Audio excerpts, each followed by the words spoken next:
You so unserious for this music. I'm triggered. I'm about to hang up. I can't stand being on hold.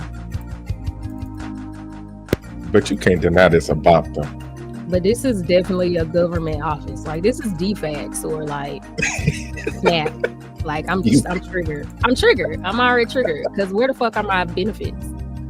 I put my application in 30 days ago. I said, y'all told me I'd hear from y'all 2 weeks. Here we are, 4 weeks later. And I still ain't heard. I ain't heard from y'all. And I can't get nobody on the phone. Right. Then when I do get somebody on the phone, y'all say, I got to talk to this other department. And they told me I got to talk to you. So I've been listening to this music all day. That's what I hear this song. That's what I hear. I've been here too long. Yeah. That's how you know niggas consistently used to being put on hold. Because we Yeah. know that. We recognize that music like, Right. oh, Oh, or you call and they yeah. say they don't have no application for me. Oh, so y'all lost my shit. Right. Well, you just need to come down in person and file it. It's better to do that way. Well, you can Because when I always came in person to go. file, y'all told me everything online. Oh.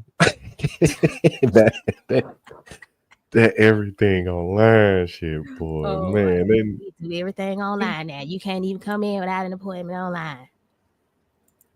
now they know they lying. Yeah, right. They know they lying.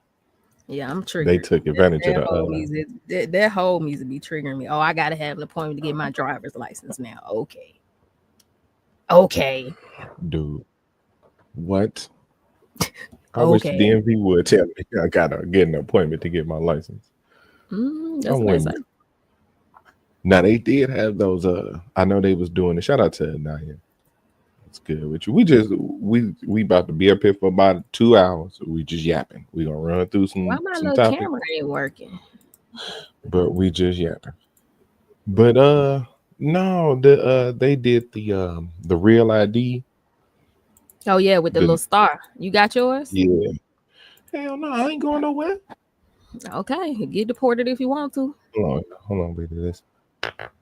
Yeah, man, deport me. Shit. Oh, you finna At be this over there in Libya. Bye, nigga. by Libya, god damn. That's what Deport me to where you Amsterdam. okay, they probably send your ass to Venezuela, Loki. I don't. I grow the beard out, son. Maybe they'll send me to like, you know what I'm saying, Croatia. I mean, not Croatia, There's so many Lebanon. Or places something. people generally just don't want to go live. So, you know, it's kind of the whole kicker. Gary, Indiana. Yeah, why don't we just deport people to empty cities? That's what I was thinking. Like, we got plenty of cities that nobody want to live in that we can Yeah, deport people to. yeah, Gary, Indiana, right. Salt Lake City, Utah. I mean, you might as well. I'm telling you, you got to reinvigorate some of these little small towns. One thing broke people with like a lot of times broke people with no options gonna have kids. You gonna have a population boom. Yeah, you gonna That's all populate. people in the country do. That's why I wish people understood. I know we heard a lot of them conversations, and people be like, "We don't know who making these kids and who making the broke people, poor people." Yeah, Man, man. This lady I follow on TikTok, she on baby number 9. God damn. Right, you either can afford it or you can't. Oh, she definitely, Like, she definitely can't afford them. she can't afford them. No, absolutely not. She got benefits, She's a baby but mama. she's poor. You know, you only can make like $12 to get food stamps. I mean, So if hold you on, make wait a more than minute. $12 in a year, you can't get food stamps.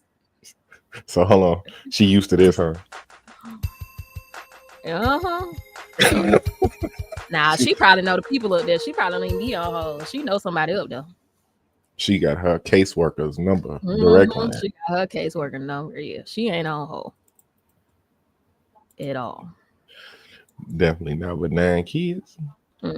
She keep on having. She got a whole TikTok page. I think she had a kid about every year. But see, that's it. I mean, yeah. Yep. I wonder how many BDs she got. I don't know. I've never seen a man around or heard one around. Okay. So let's talk about it, right? I was trying to find. Let me find that TikTok we was watching when you shared about the day in the life of or what's say Oh, my day since I got married or something like that. well, she was African. Yeah, the African lady. Mm-hmm. So I'm Yeah. looking, and y'all had a some interesting takes on it. You did, and I just want to pull that out real quick so we can we can get some reference on that because you was looking at her you was looking at her schedule and how her schedule was lined out, and you was Yeah, like, okay. Like you but got she all day to do is this like shit. you say, she hand washing. She is hand washing now. They on some get it from the Yeah, mud by choice, cuz. type shit, type shit. I mean, I also look at it like this: if y'all been doing it for a millennia, you should be efficient at it. Yeah, I mean, because most of it is just soaking them in You there should, before you start really doing stuff, right? right? Basically, you ain't sitting there. Some of them, some of them And that's just irrigated. work You know and what I'm done. If saying? you just And like put them right in there and start scrubbing, I mean, you definitely got to let them soak. definitely, Yeah. definitely need to let it out. But you were talking about you were talking about the daily layout, right? And you was talking Yeah. about how you hear a lot of complaints about chores that are how you would say set it and forget it, basically. You know, like that little infomercial back in the day. Set it and Right. forget it. It Set was like a it little oven or and something. forget it. Yeah. Oh, I remember watching the infomercials. He used to be cooking what, Mm-hmm. chicken or something, roast. Oh, he used to be dripping in the bottom. I think it was a roast. Anyway, that was Yeah. random. Ooh, Yep. I don't know that man Yep. name, but was it Emerald? Hold on, it might have Whole been big Emerald. ass room. Oh, no, Yeah, it sounded like it was. I think It it was was Emerald Emerald because he used to or do the one of them band. other people. There was an infomercial one, but I know Emerald used to be cooking stuff because he would always be doing the stock and stuff like that. And then he'd have like a meat. He'd be like, Mm-hmm. bam. You know, that was his whole thing. Bam. Brother Rashawn in the building. What's good with it, bro? What's going on, Cook? What's up? Hey, What's Mike. up? What up, Brizzle? And y'all in the building. Jeff. My name is Jeff. I will be your customer service for today. Oh, I was So gonna what say, happened to Emerald Lagasse? I don't know what happened. I was just talking about them because he was talking about laundry being set it and forget it, and then I was like, remember them infomercials with the ovens? He used to be cooking a little roast or something. He'd be like, set it and forget it. All you gotta do is set it and forget. Right to get the audience in it. They be I mean, like, he old. forget it. Yeah, I can't remember his name though. But everybody, yeah, that's how we got. And then I was like, was it Emerald? And I was like, I don't think it was, but they kind of look the same. It might be. Yeah, but he used to say bam. But he used to be cooking them roasts, right? Yeah, yeah. If it was Bam, it was definitely Emerald. Yeah, for sure. Yeah. It was the Bam dude. Yeah. Bam. Ooh, that food be busting in real life too. At the Emerald place, I Ooh, that just a man. No, he comment. can Just a cook. comment. No, for real. He cook for real, for real. You know how it be infomercial for you be like, do that really taste good? And, oh no. Shit busting in real life. So all right, pork check. What was the highest end restaurant you've ever eaten? like the fanciest. Like, oof, this is fancy. Like you felt underdressed, or you just felt like you was, you know what I'm saying? You was like, oh, this is nice. Like, what's one of them places? Fanciest restaurant I ever went to. I have a couple that were like kind of in the same price point. I've been to quite a few like white tablecloth restaurants, you know, those kind. Mm-hmm. I think if you see a white tablecloth, you already know what's up. Yeah.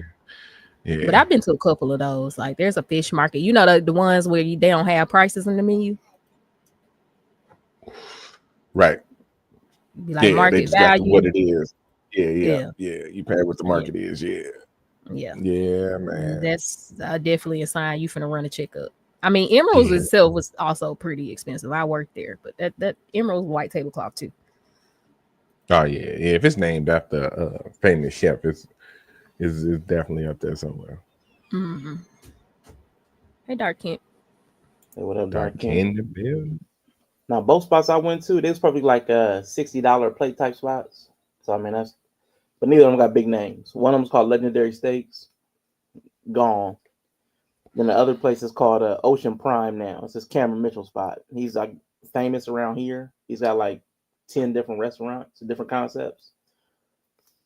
So I mean, it was 3 people, man. It was over $200. I was like, God dang. Yeah, damn. Shit. Man, it was crazy. Okay, so as a youth, I can remember going to this. I can't remember the name of the place, but I want to say it was either for Christmas or it was for something else, and my auntie paid for it. We went to this restaurant that was downtown. It was one of the big ass buildings downtown, and it was like right there, like by the windows and shit, so we could see out on the street. The people could see us eating. We was just in there. We had to dress up and shit. You know what I'm saying? So it was one of them places. But I'm as an adult, I might be. Well, I'm definitely the brokey up here. I think the fanciest place I ever been was Fogo de Chao. I'm not paying no more. That is. Like this, it's about $50-$60 a plate. Yeah, that ain't too bad. Mm-hmm. But it's one of them steakhouses where the niggas walk around dressed like Jack Sparrow, and they serving you the meat. Pause. Yeah, okay. Oh, like the not the Brazilian steakhouse type spot. Yeah, basically. Oh, okay. Got you. Yeah, those spots be $50 around. Man, we got Tejas de Brazil, and then we got another one. Y'all, why I just found out they got Meg Thee Stallion at DreamCon a year I don't go. I mean, I'm so annoyed. We've been hoping for Meg the whole time. The 1 year I don't go. Oh, we got Meg. They just announced it like today. Yeah. I'm like, man, fuck y'all. When is it? Announce that shit before y'all sell the tickets. When is it? In like a week. Oh, it's in like a week. Oh, yeah, they moved it to May. That was part of the reason because I was like, oh, y'all just gonna move it up. Oh, okay. I mean, I was and then MomoCon is this week and DreamCon next week. It's like, nah. Look, the way they whole situation playing out, if it was in August, she might be canceled by August. Right. Oh boy. She better make it. That's probably why they moved it up. She better get all her appearances in now. Yeah. I think sometimes she had like a festival, like typically there would be some festival she would be going to that same weekend as DreamCon. I think that's why she hadn't come the past years. But since they moved it out of July, the end of July, I think she probably was able to. Right, because she's a self-proclaimed blurred. She heard that's I'm saying part of her. Right, but she don't be at these. But she don't be at these situations though, right? No, and that's the whole thing that they've been talking about, even outside of it. Like, girl, you need to pivot because all your songs sound the same. Like, people it's the same. It sounds. I mean, a lot of her songs do kind of sound the same lately. I think some of her better songs were the ones that were different and played into her anime stuff. I'm like, I don't see why you not playing to that more. Like, that's where the money is. It's different. All this other stuff is too much. Like the last one she had blew up. Yeah, Mamushi. Yeah, she need to be doing stuff, but then she come out with them hot girl summer tracks, Right. Unless it's with Glorilla, then you know what I'm saying, I'm with it.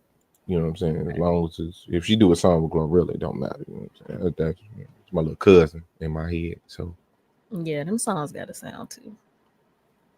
Yeah, they do. They hit you right in the if Sinners hit you in the Kendrick.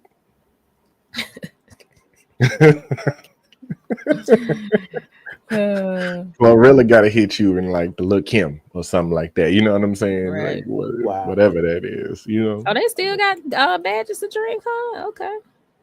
So yeah, that's they still got but before we get to the video, I've been saying that though. Like, okay, so I think that's why this Cowboy Carter shit hit as hard as it did, because this was actually some different music from Beyonce. Yeah. You know what I'm saying? It's because I was saying it for a long time. Beyonce she was just a factory, basically. Mm-hmm. You know what I'm saying? Put out song has the same kind of feel about it. Like Like what was that? Which album was Cuff It on? Renaissance? Renaissance, yeah. Right. See, Cuff It and Single Ladies and all that got the same kind of feel. Gotcha. You know what I'm saying? She was putting out the same type of song. That's why it was, but she knows she got a fan base behind her like Meg. She knows she got a fan base behind her. So that's why she could drop an unannounced album at 2:30 in the morning and it sell out. It don't really matter what's on there. You know what I'm saying? That's why every album, they're like, oh my God, this is her best album. Like, my ears, bro. Mm-hmm. Because this sound like the last shit. Dude. You know what I'm saying? But yeah. It's hopefully that's why I will give her credit though. That Cowboy Carter shit is something different from her at least. Yeah. They was out here this last weekend. It was going crazy. I seen these three white girls going to the concert. Here they come. I'm standing on the trains platform. Here they come with their little sparkly cowboy hats on. Okay. Just them. I'm like, oh, okay. We know we all finna go. Right. We know where y'all going. I'm like, getting y'all Cowboy Carter on? They like, yeah. You need a horse to ride? Yeah. The vibes was high that day. That was the same day I was telling you about the crazy ass chick. Just same, vibes was high that day. That's what's up. So yeah. Need some of them, man. Man, look, vibes was high. It's outside. I got, was getting some air. You know what I'm saying? And it worked out good. But yeah, we was talking. We were finna go into this, and I do want to go because I do want to see her TikTok because I got questions. So did y'all? This room work lady. Room lady? Work was crazy. Yeah, there's a room work. So let's say my life since I got married. Hold on, she said she started the day 5 a.m.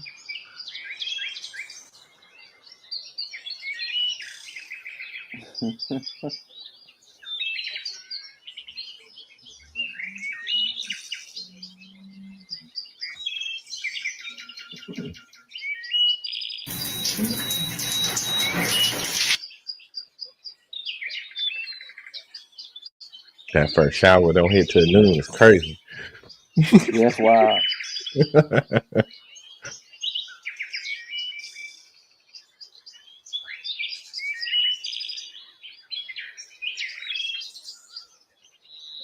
Now, Brian eat till 8 a.m. That's crazy. That's also crazy too. Yeah. I'm assuming he come home late, which is why they don't eat together or something. Right, she getting that night work, that night room work. Now it was a couple different perspectives as y'all was getting on this. Rashawn, you were talking about just the chores in general.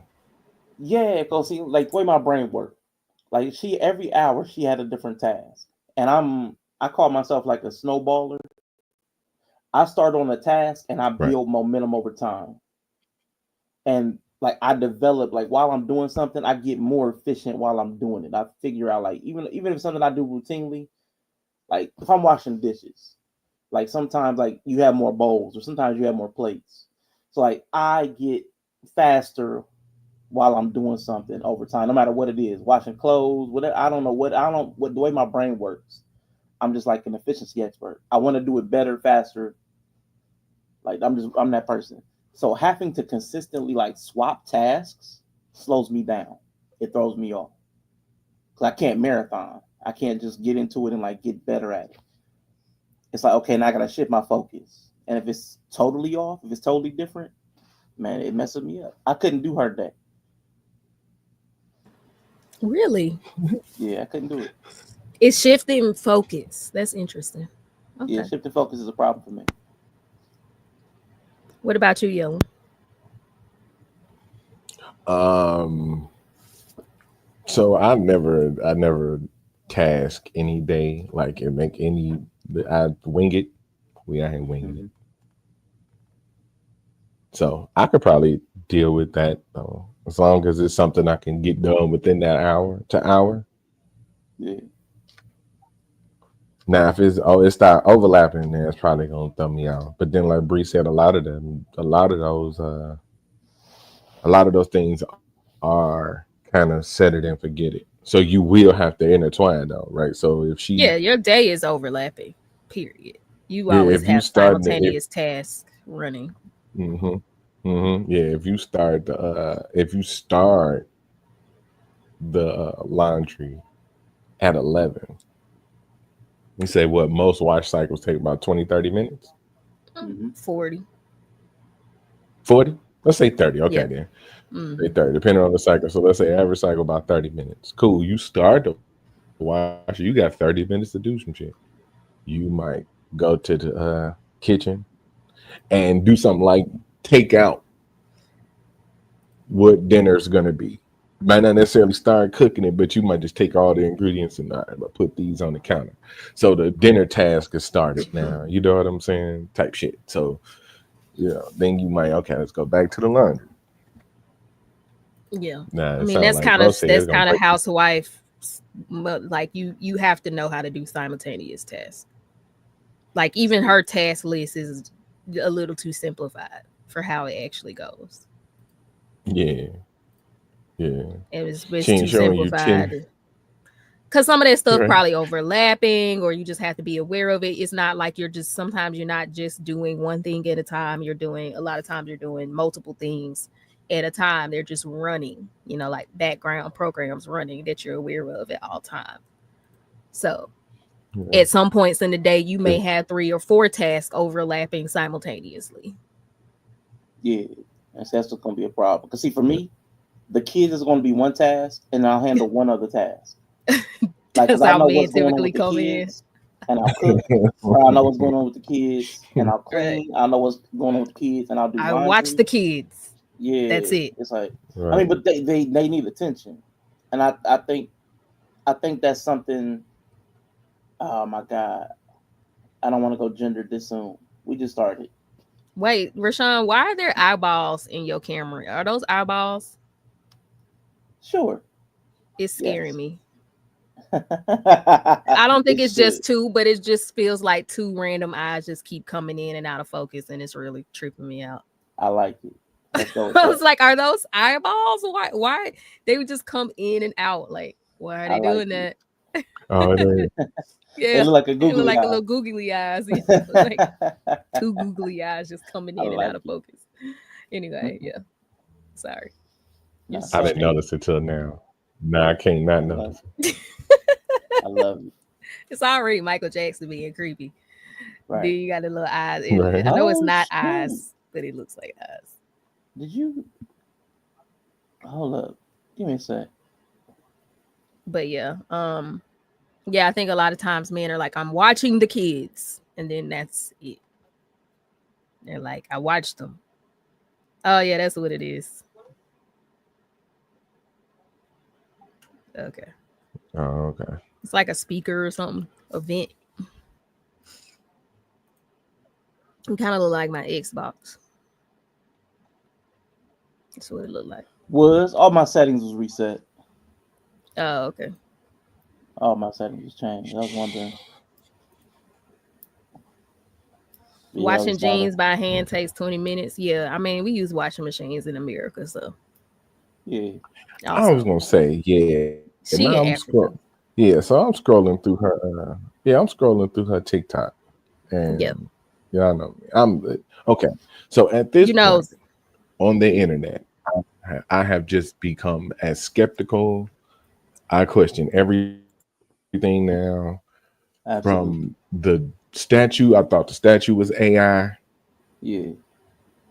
I thought the picture of Mariska Hargitay was Mama Knowles. I question everything. Like Right. my brain is fried. I question all. I assume all.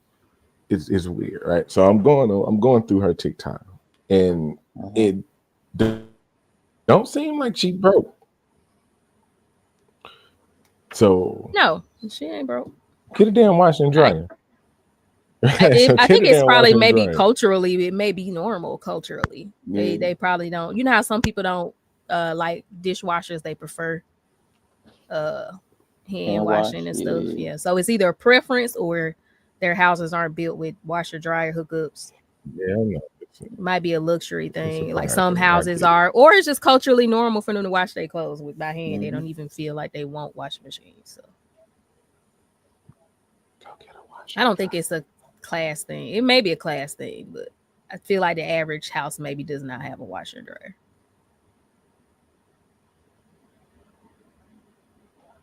dryer. Yeah. But she probably feel like she is just as fast. If she do it all the time, she probably feel like Yeah, they she get used cleaner. to.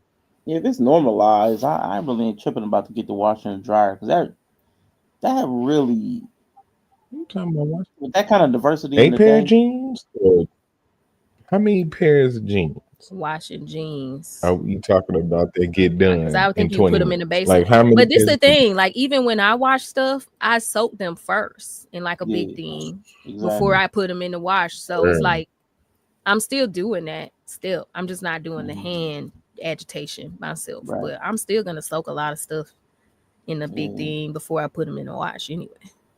Yeah. I mean, So by some the stuff time you takes do that, time. yeah. My So by the only time thing you do is, that, you probably like, yeah, I could just go ahead and finish these up. I just know some people that do stuff like that. I would say that lady, and I know y'all be like scratch cooking. Like that stuff takes time. Mm-hmm. That stuff takes time. And what I was gonna say when I was like I didn't want to get gendered, I do think like the modern American person overestimates how much they do. Like that lady, I'll give her credit. And like people like Inya, I'll give her credit. But there's a lot of people where everything is automated that they do, and they talk about how busy and tired they are, and I'm like, you haven't done anything. Everything around you did everything. Yep. Like there's people that really did work. I know people still that have them big heavy sweepers, not them little light plastic dirt devils. Like so I've seen women struggling for to real. carry like 50, 40-pound machines. You know what I'm saying? Like got them old school vacuums. Yeah, You know, yeah. them big, you gotta carry them bad boys. Yeah, with all the metal on it. You know what I'm saying? Like a real. They do good though. They Yeah, clean. they do. Because they weigh, so they hit the carpet good. Because they got weight on them, so they Got weigh. a little It hits weight the on carpet. them. Yeah. Yeah. So it's like there's people that do real work, and there's a whole bunch of pretenders. I think a lot of people. What I was going to say was with the kids. I think there's a lot of women that don't.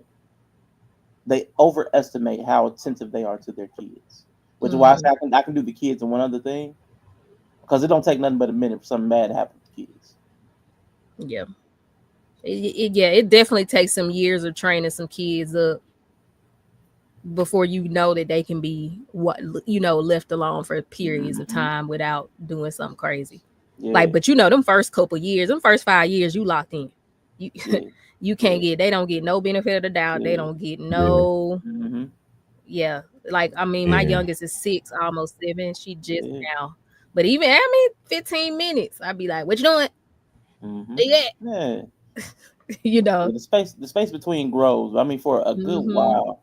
And it's like when you have multiple kids, then you have more attention that you gotta pay attention to them. So that's why it's like it's hard for me to be like, yeah, I can do 5 things at once. I'm like, nah, you're doing something's getting dropped. And I think that whole narrative of like, yeah, master like jack of all trades. Nah, you're half ass at all trades. Like, cause you can't. You're not like the supreme multitasker. Yeah. If you're not good at executive functioning, like you were saying, how to layer tasks, because some people are layering terribly. Like you just starting the laundry at 8 a.m. and then coming in at 7 p.m. and putting it in the dryer. That's you did that wrong. That's most people are like that video you showed us of the lady talking about she just wanted to get a smoothie. Oh, I think that's most people. That was it was like last year. It's like I want to get a smoothie, but then I gotta get a cup. And that one lady. Yeah, she was hungry, but then the dishwasher was dirty. Yep. That. Hey, I Oh know. yeah. Most multitaskers are like that. What about G? Yeah. You not really managing tasks. You just reactively doing tasks when you need it again. Right. Oh, I need a washing machine. Example would be your that was talking about she's gonna go ahead and show her mess because she was like she's an influencer. Oh, I wish I had that video. Yeah, that kind of stuff. Like that's what's really going on with most people. Like for real. They're not like that lady actually completing tasks all the way. They're doing just enough to move on to the thing that they really want to do. It's like I know. I be around them people. Yep. I'll be like, you're not doing it right. Yeah. Now they got this thing. We're gonna show you our mess so you don't feel bad. No, ho, you just dirty. You just dirty. Why your house getting that dirty? Like this is what are y'all? Oh, don't even get me started. Woo. Don't get me started on these hoes. Normalize showing your house in a messy state. You're ridiculous. You're ridiculous. Because some of this stuff is just like bare minimum maintenance. Like, I live alone. You're a slob. You're a slob who lives alone. How about that?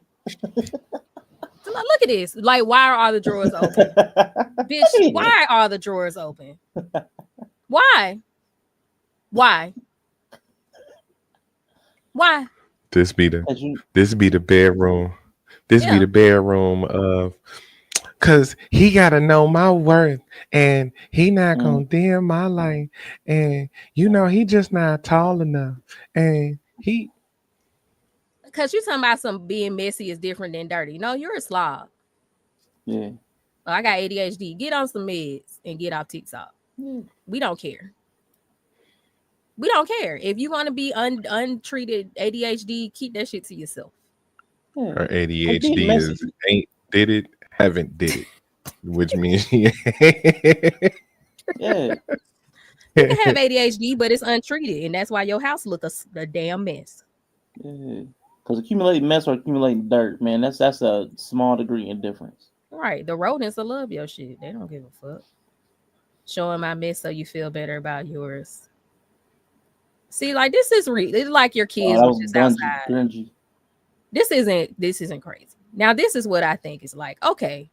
Yeah. But the house, like your kids been playing today, you could probably tidy that up within 10 minutes. 10 minutes of good effort. That was activity. Yeah, that's just activity. After they're finished. Right. Let me make that clear. After they finish, because oh my God. Yo, my son's mom used to clean at like 3:00 in the afternoon. And then like try to spotless the house at 3:00 in the afternoon. Nah, can't do that. And I'm look at this. Why? I'm like, why? You have a 5-year-old and a 12-year-old finna come back here.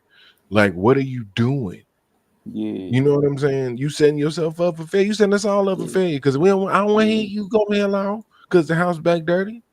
She wanted to clean up in the middle of the day. Yeah, because of 60 pounds tornado named KJ finna come in here and fuck some shit up. Like, no. You have to have a system. Like to pull stuff off that like that, you have to have a system. Like, okay, I'm gonna clean at 3 p.m. But that means when the kids get out of school, they got their extracurriculars from like 3 to 5. They come home, they clean up real quick, they start doing their homework. I help them with their homework for the next hour and a half. Then dinner's ready while after we finish dinner. We eat, they go upstairs, clean up, get ready for bed, maybe play a game, watch a show or something, watch it together as a family. Like, you have to have a system to try to subvert kids' activity. Look at this. You're the only person who cleans. You ain't cleaning. Then what you're doing? Not cleaning. You're not actively cleaning, and your house looks like what you doing. You're not actively cleaning. You're the only one who cleans. Oh, so you're the only so the house not getting clean. So that's your fault. So that's your damn fault. You're the only one who cleans. You ain't. Where's the cleaning? Mm-hmm. So what you're saying is this is on you. You're not cleaning. Yeah, you letting it build up. You're letting it build up into this, and then you're like, I clean. Here's the other thing, and this is what I'm saying. Or people why I say watch the kids, because if you allow children to their own devices and This you what your don't house raise gonna be them, like, right? they'll destroy it like that. Yeah. But if you watch kids and like teach them like that, no, because You got dad, wild, mom, banshee uncle, kids. I'm Right. about to be coming. They're gonna come through here and they're gonna get on us if we mess it up too crazy. Right. Yeah. Yeah, your kids some Yeah. wild barbarians. I call my kids barbarians when they like I Yeah. said, y'all act like some fucking barbarians, clean this My shit up. nephew has never just like thrown stuff like all around. I haven't even really been around the kids that were allowed or felt the space where they could just tear up everything. That's what I'm saying. Like, what kind of house you running? Yeah. Like, they just feel like they can just why is nothing on the screen? Am I tripping? Okay, I thought it No, was you me. good. Oh, okay. Thought it No, was you Yeah, good. I'm just like, what kind You of got kids the- you raising that they can just like, oh, so just nobody gonna go to the trash can? We just not gonna Yeah. throw stuff away? Yeah. We just putting wrappers on the floor? First of all, Yeah. why you eating in your room? Don't get me started. You don't eat in your room. Because you ain't gonna bring that shit downstairs when you're done. So now everybody got to eat at the table. And y'all ain't cleaning up juice if you spill it. So don't even go nowhere. Drink the shit right here in the kitchen. What's wrong with these people? What's wrong with y'all? I hate it so What's wrong much. with you? Oh, I just have flashbacks. Because my thing is if I get takeout, I don't want to come in here. Do not leave your cups. Ooh. Hey, there's something new here. Hold up, y'all. She said, oh. I hate it so much. Like empty takeout cups, so you just couldn't bring yourself to throw it away. Just letting it sweat all over the table. Just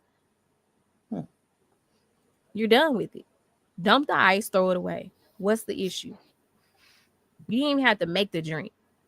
Throw it away. Yeah. Pet peeve. No, I feel you. Get it out, bro.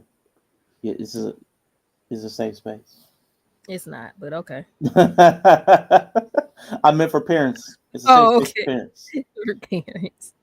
Yeah, no, I just you can that talk about drives the kids here. The kids ain't welcome here. Yeah, my kids are like really chill. I just don't understand. Like when I look at houses like that, I just wonder why don't there's just no structure. Like why do people think that they can just throw stuff anywhere and the sink being full about 10 dishes ago? I don't know why you didn't wash the dishes. Like y'all don't load them in the dishwasher as the day goes. Like I don't know. You got to develop a system. I don't understand how people run a household without some level of system creation. Right. I don't understand it. Like when I know when people are always losing stuff, I know they don't have any systems. Like because I put stuff in specific places. I rarely ever lose anything because all my stuff is kind of this goes here, this goes here. Right. And if it's not here, there's only one other place. It might be. It'll never be in 3 different places. Yep. You're like it's only here or here. Yeah. Like my keys, it's either in my left pocket or my right pocket. If I'm somewhere, I don't understand like people putting like keys in back pocket. I might leave it in the car. I might like, nah, I don't understand. Just a new spot every time. Yeah. Let's just see what it is. That's God. Crazy work. I don't understand it. But even around the spot, man, keys, wallet, man, go right here. Boom. Right. On top of the stand. Yeah. If it ain't there, it's on my person. Yeah, people be wilding and they just want excuses for it. Like, nah, you need to, if you got 6 people in your house and your laundry building up that bad, you need a better laundry system. Yeah. You can't do the whole batch wash. You got 6 people. You probably can't do a laundry day. Because you're gonna have piles and mountains of laundry in your house. Look crazy. Yeah. You can't do one laundry day. Yeah. And if that bothers you, seeing the mounds, if that like stresses you out and it's hard to do the laundry, you can't do it. You can't do it. Yeah.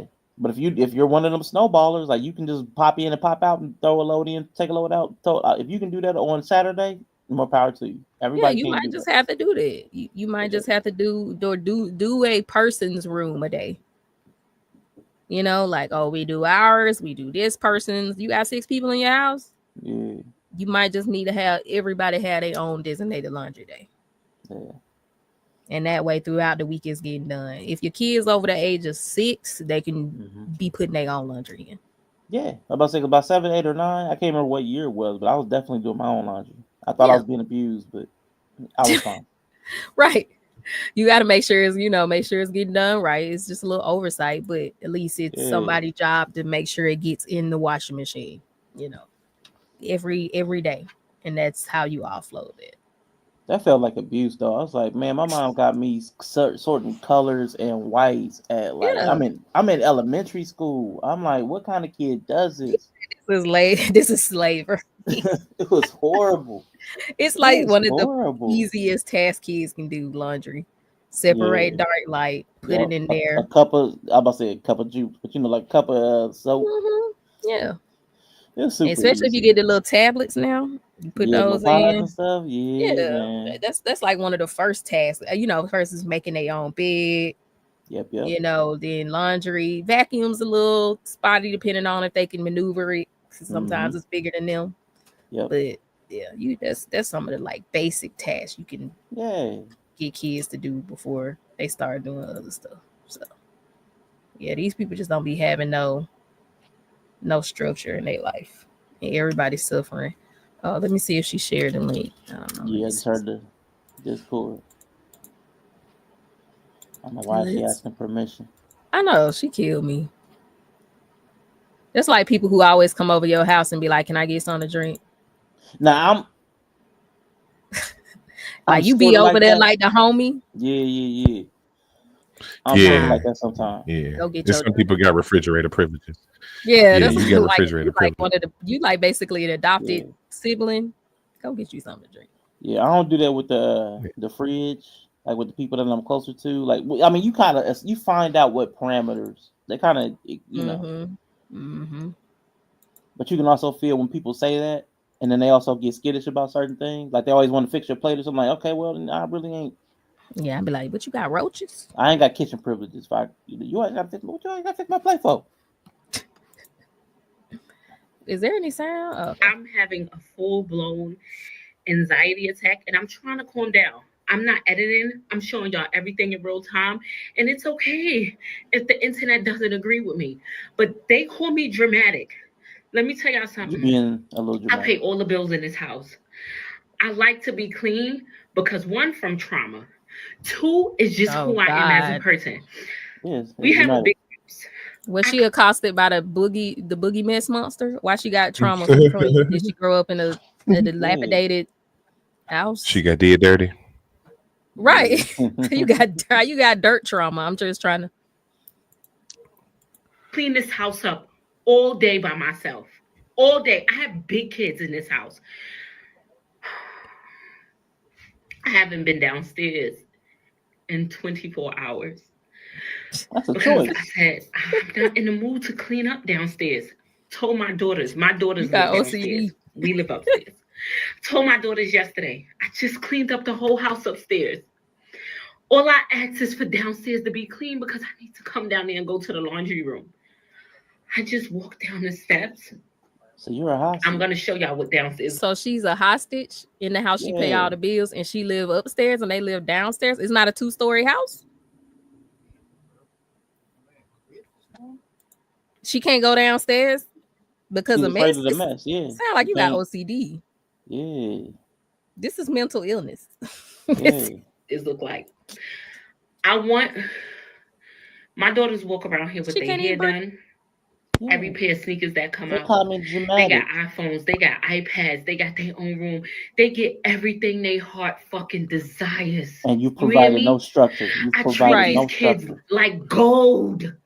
I believe they should live a soft fucking life. I don't ask them for nothing. You had them. Hold on. Life, exactly. You want them to have a soft life. You don't ask them for nothing, but you asking them to clean up though. Right. Ooh. You gave them a soft life, but you want them to do hard tasks. Now you want it to instantly harden up. Come on, man. I don't ask them for nothing. You asking them to clean up. So why are we here then? Right. If you're bragging about this, like you've given this to them. So why are we here? Yeah. This could have been. So why are you upset? Right. Why are you mad then? You created this situation. I was never, because I'm a spoiler. I ain't gonna lie. I'm a spoiler. So nephew never ran a vacuum.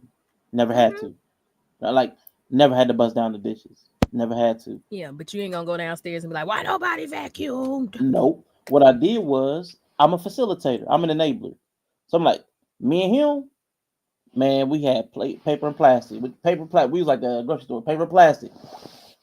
Nah, you ain't about to do a whole bunch of dishes, but you ain't about to be dirtying up a whole bunch either. You don't wash them, cool.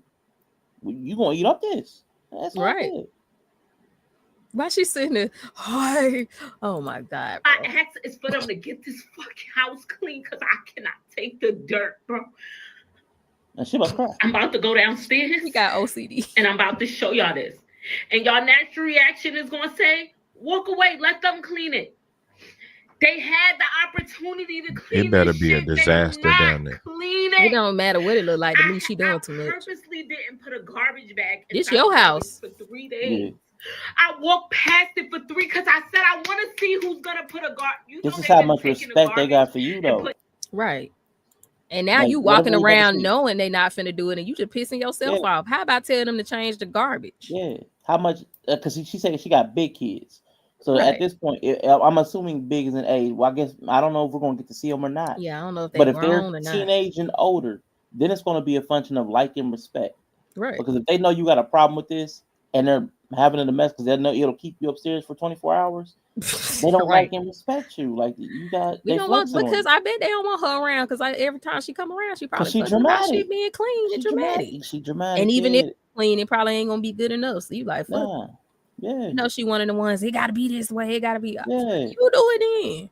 Hey, statue head ass. Right, you do it in. Statue head ass. You do it in. Putting it in the dustbin. Remind you, the garbage bags is right there. All you got to do is open up the count. They refuse, son. They refuse, and I could act so nicely. I could ask and I could ask and I could ask. But when I get to this point where I feel like bugging out, like I feel like yelling, screaming, and breaking shit. Because why can't y'all just... Why can't they? They don't want to. Yeah. So I'm about to go downstairs and I'm about to show y'all what it looked like. They already told you they're not doing it. Y'all want to say in the comment section, I would have walked away. I would have left it. No way in hell I'm going to clean it. My fucking soul won't let me walk away from it. Y'all don't understand. Maybe it's related to trauma or whatever it is. If I look at downstairs right now and I try to go about my day, it's going to be on my mind all day. So yes, I'm going to clean it. Okay. Take it. But while I'm cleaning it, I'm losing it in my mind because it's like, my nigga, why?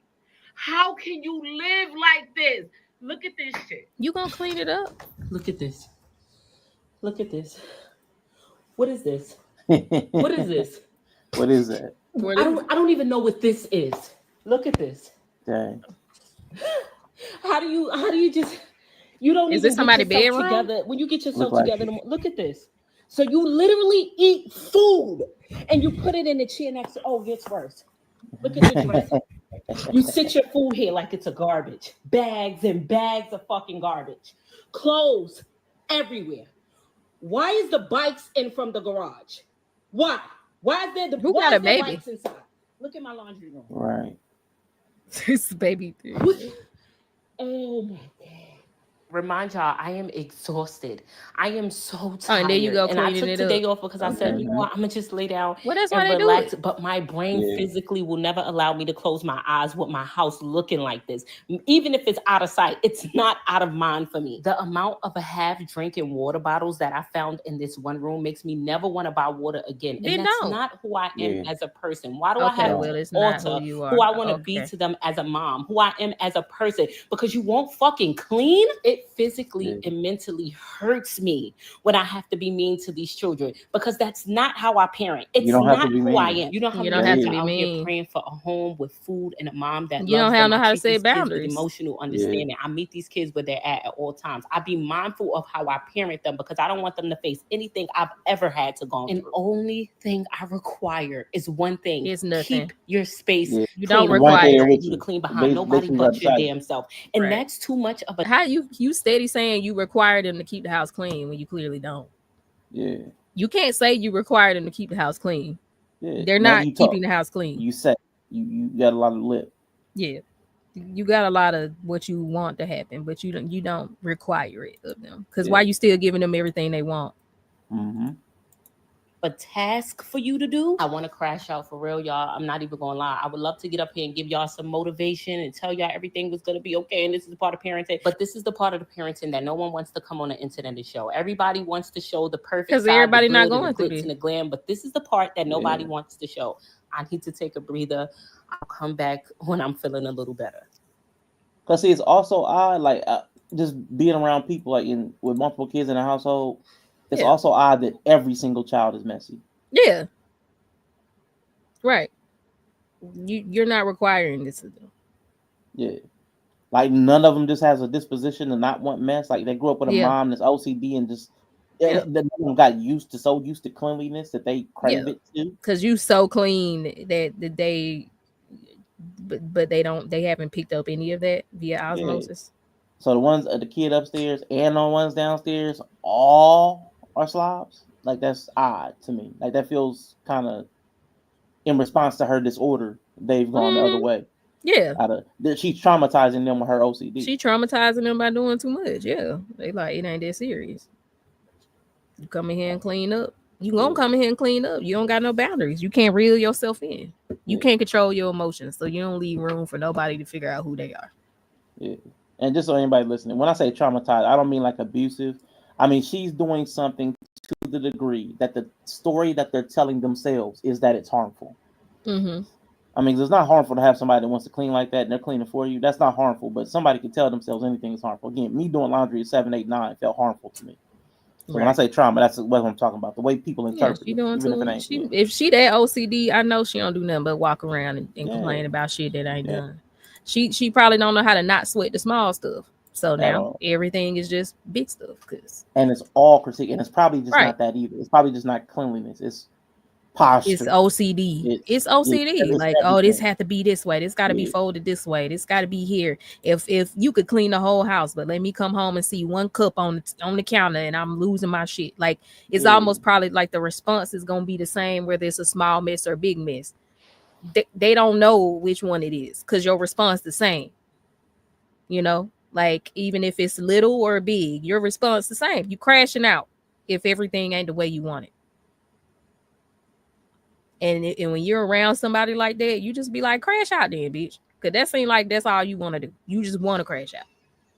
You not happy till you come home and start yelling at everybody about the house not being clean and telling us how you do everything. You want to get your little speech out. All right, bet. Yeah. Get your little speech out.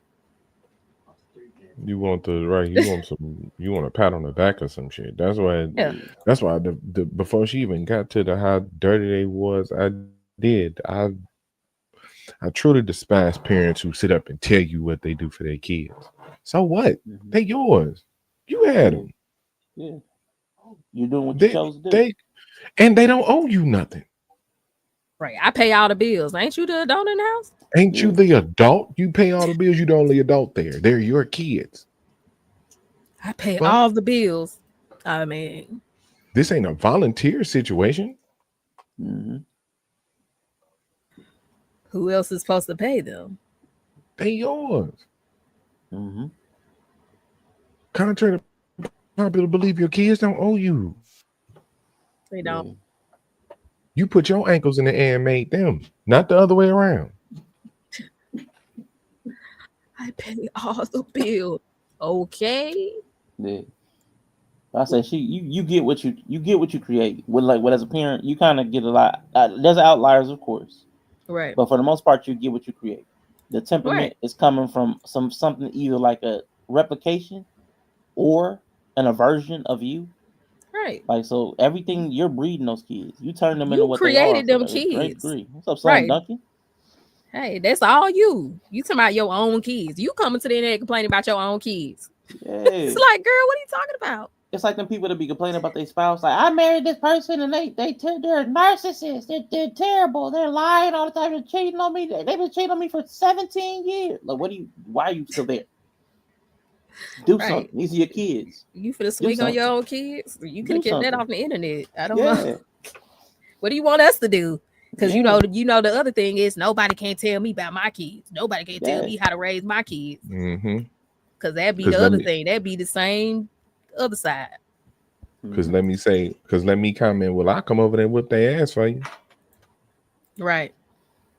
You ain't about to touch my kids. You ain't gonna talk to my kids, crazy. Why you telling us about it? What you want us to do? Yeah. Because low key, what she need to do, if that's her problem, if her problem is she needs to go to the laundry room, and they're down there in that big old expansive space, that just needs to be her master suite. Got the laundry and her master suite. Move them upstairs. Yeah, I peeped that too. That would make sense because since there's all one area.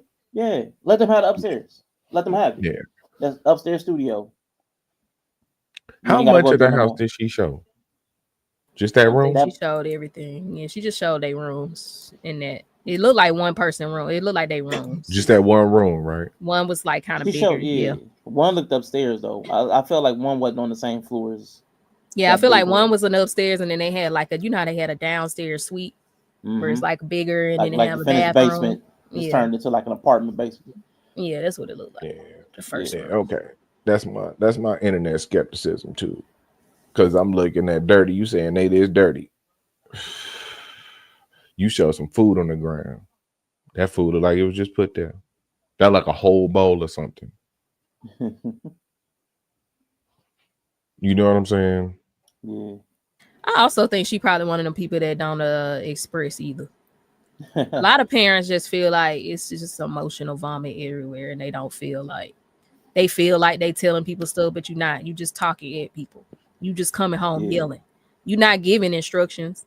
You're not teaching anything. You're just coming home yelling when you don't like stuff. And a lot of times, like a lot of parents think that's oh, I told y'all how I like you didn't. You just came home and start yelling at everybody.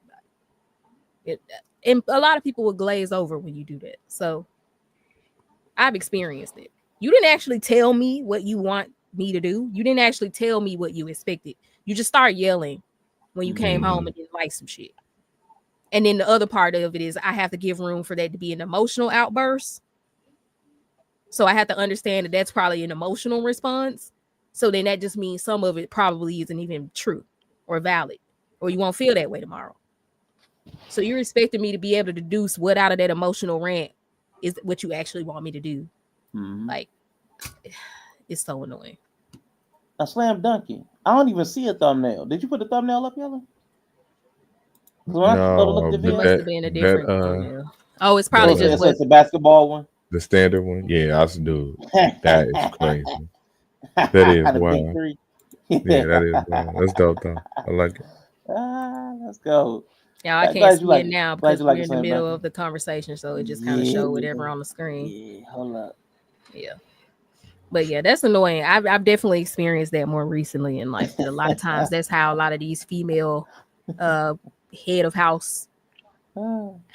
household people run the house, and it's just you're not actually telling people anything. You're just yelling. You're just windmilling when you come home. Windmilling. Everybody getting hit. Everybody getting smacked around. People getting strays. People catching strays. Everything. Oh, this. Oh yeah, that is crazy. It's like that is crazy. It's just so dumb, bro. It's so dumb. Oh shoot. I wish you nothing but the worst.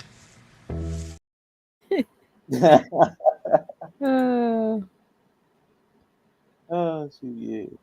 Nah, that's crazy on the parent tip, man. I don't think people understand how much influence they have in their own lives. But again, I've been seeing this over and over and over, and I wish I could remember the words on this prompt. It was something like, "Has patriarchy conditioned women?" And I can't remember the way they phrased it, but it's basically like to not understand that they have autonomy. But there's something where y'all like it's like to end up playing the victim in parentheses. There's something about whatever y'all call patriarchy that is conditioning y'all so that every outcome be outside of y'all's influence.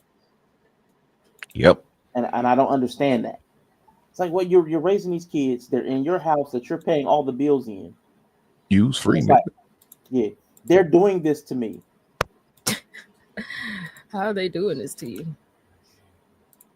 It's like, are you serious? You don't have anything you can do to change this? So you go to the internet.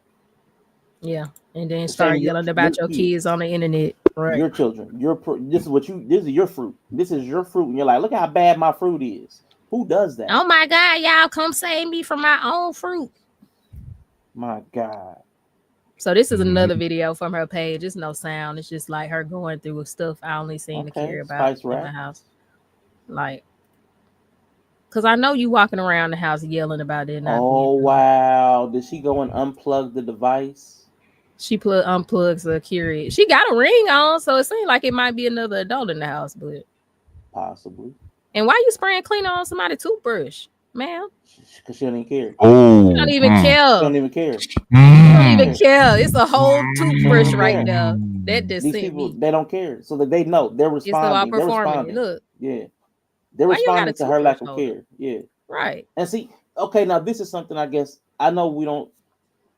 I know nobody's really going to hear this, but what you value, and you make your kids subject to, lets them know what's more important than them. Right.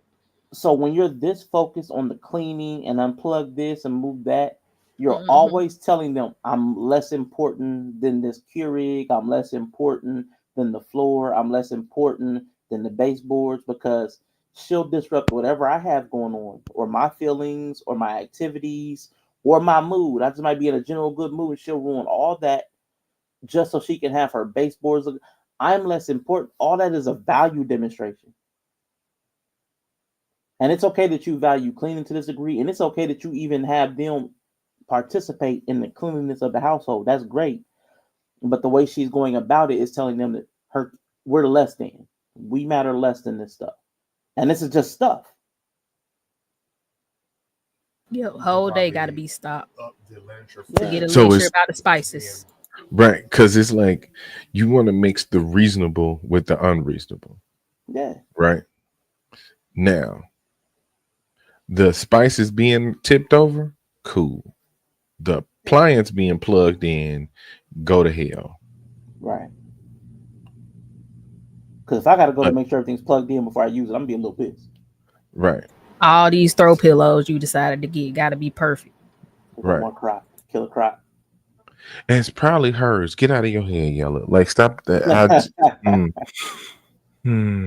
your head. I'm really like just skeptical of all this shit. Hey, she got a handle on the microwave to keep it from having fingerprints. But what? Okay, so wait, pause it.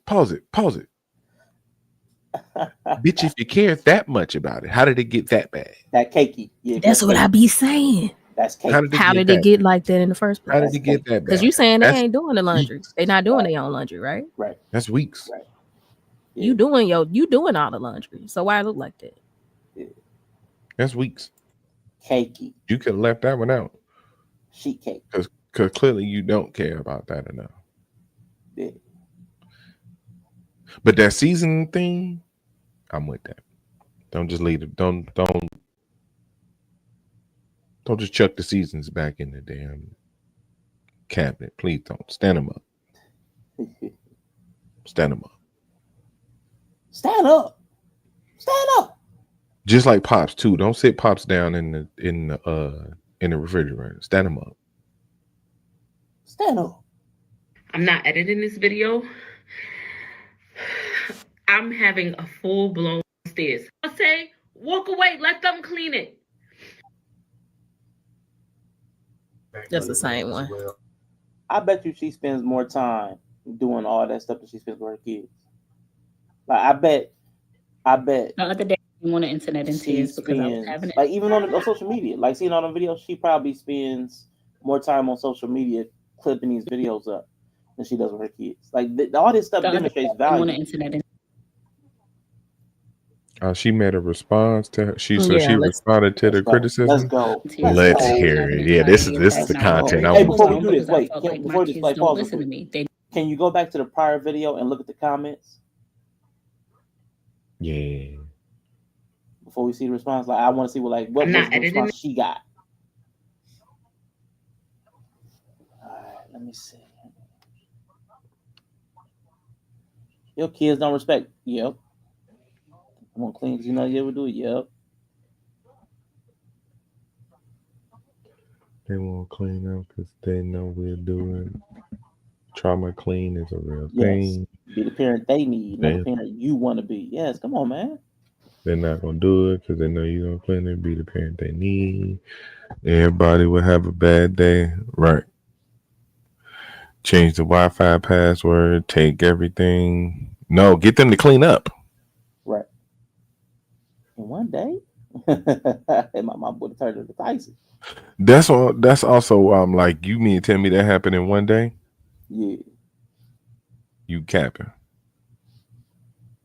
And I ain't even gonna lie, that could have been one day. Because again, there was only we don't know. It was like a lot of just like that's only 2 plates. That's 2 meals downstairs. Yeah, that's possible. Kids be eating 2 a day at the house. They be snacking.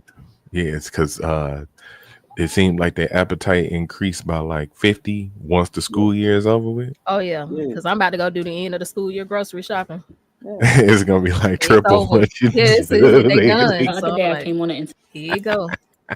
In tears because I was having an anxiety attack and I was very overwhelmed because I felt like my kids don't listen to me. They don't do the simple one thing I asked for, and that's keep their rooms in the house clean. I showed y'all the mess and I also showed y'all me cleaning it up because I'm naturally a clean person and I just couldn't help looking at it. But what I didn't share was how I handled the situation. I must say that this is not one of my proudest moments. When you hear this, I know I'm going to be called every horrible mother in the world and all these other things, but I will tell you during this moment, I was overwhelmed. I was stressed. I was tired, and most importantly, I was fed up. Normally, I'm very mindful of the way I talk to my kids and the things I say to them, but I wanted them to feel my pain. I came to them in my rawest, most hurtful moment, and I wanted them to see how bad it was hurting me that they wouldn't respect just my one wish of keeping things clean. I asked y'all nicely. I get y'all, name one thing y'all asked me for that I say no to. You can't. Y'all want and need for nothing. Name one rule I got for y'all. Keep the house clean. And I'm not saying clean my whole house, clean behind yourself. Why is that such a hard task, bro? Who the one arguing? Who the one fussing? Oh, the one in the pink room? No, it's her fussing. She off the camera, I think. Right. I'm counting the people. It's not. It's 3, 4. And while we keep giving y'all everything y'all asking for, I'm starting to feel like y'all don't care. So it's making me want to be a shitty mother to y'all. And that's not who I am as a mom. But if y'all want me to turn into that person, I can. It is. So I'm giving y'all fair warning from this very moment. The next time we go down this road, I'm going to be everything I don't want to be. I'm not saying your phone bill. You ask me for something? No. Automatically, no. Girl, you're not keeping that up. How many people in this fucking house, bro? That's what I was saying. Hold on, pause it. That's what I was saying. That's what I was saying right there. That's what I was like, where's the person who's fussing? Because I'm seeing everybody's walking around with the oh shit, I'm getting cussed out look right now. Nobody was standing there like that's super. And she started yelling into the room and people started coming out. As a motherfucker who has checked the entire room, I know what the person who's checking the entire room looks like. None of them look like that. No, that's not none of them her. She's behind. She sounds like she's right milling about out of the camera. Yeah. So, man, please run it back a little bit. Can you rewind it? It's like, how many people do you see? That's what I'm saying. The other day I came on the internet in tears because I was having an anxiety attack. That's all good. And I was very let it play.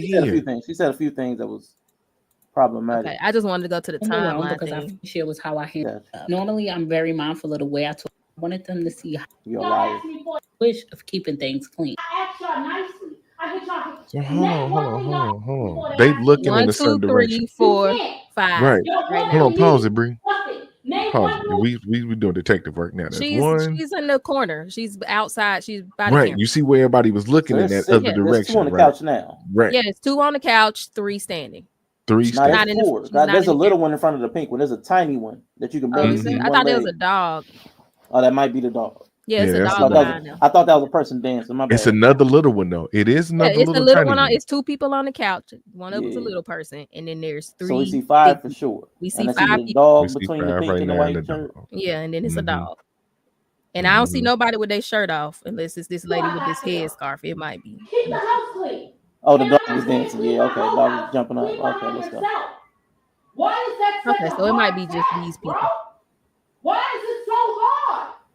The only time the gray one left since she came back. Y'all dirty my shit up. Do y'all think that shit is fair to me? It's not.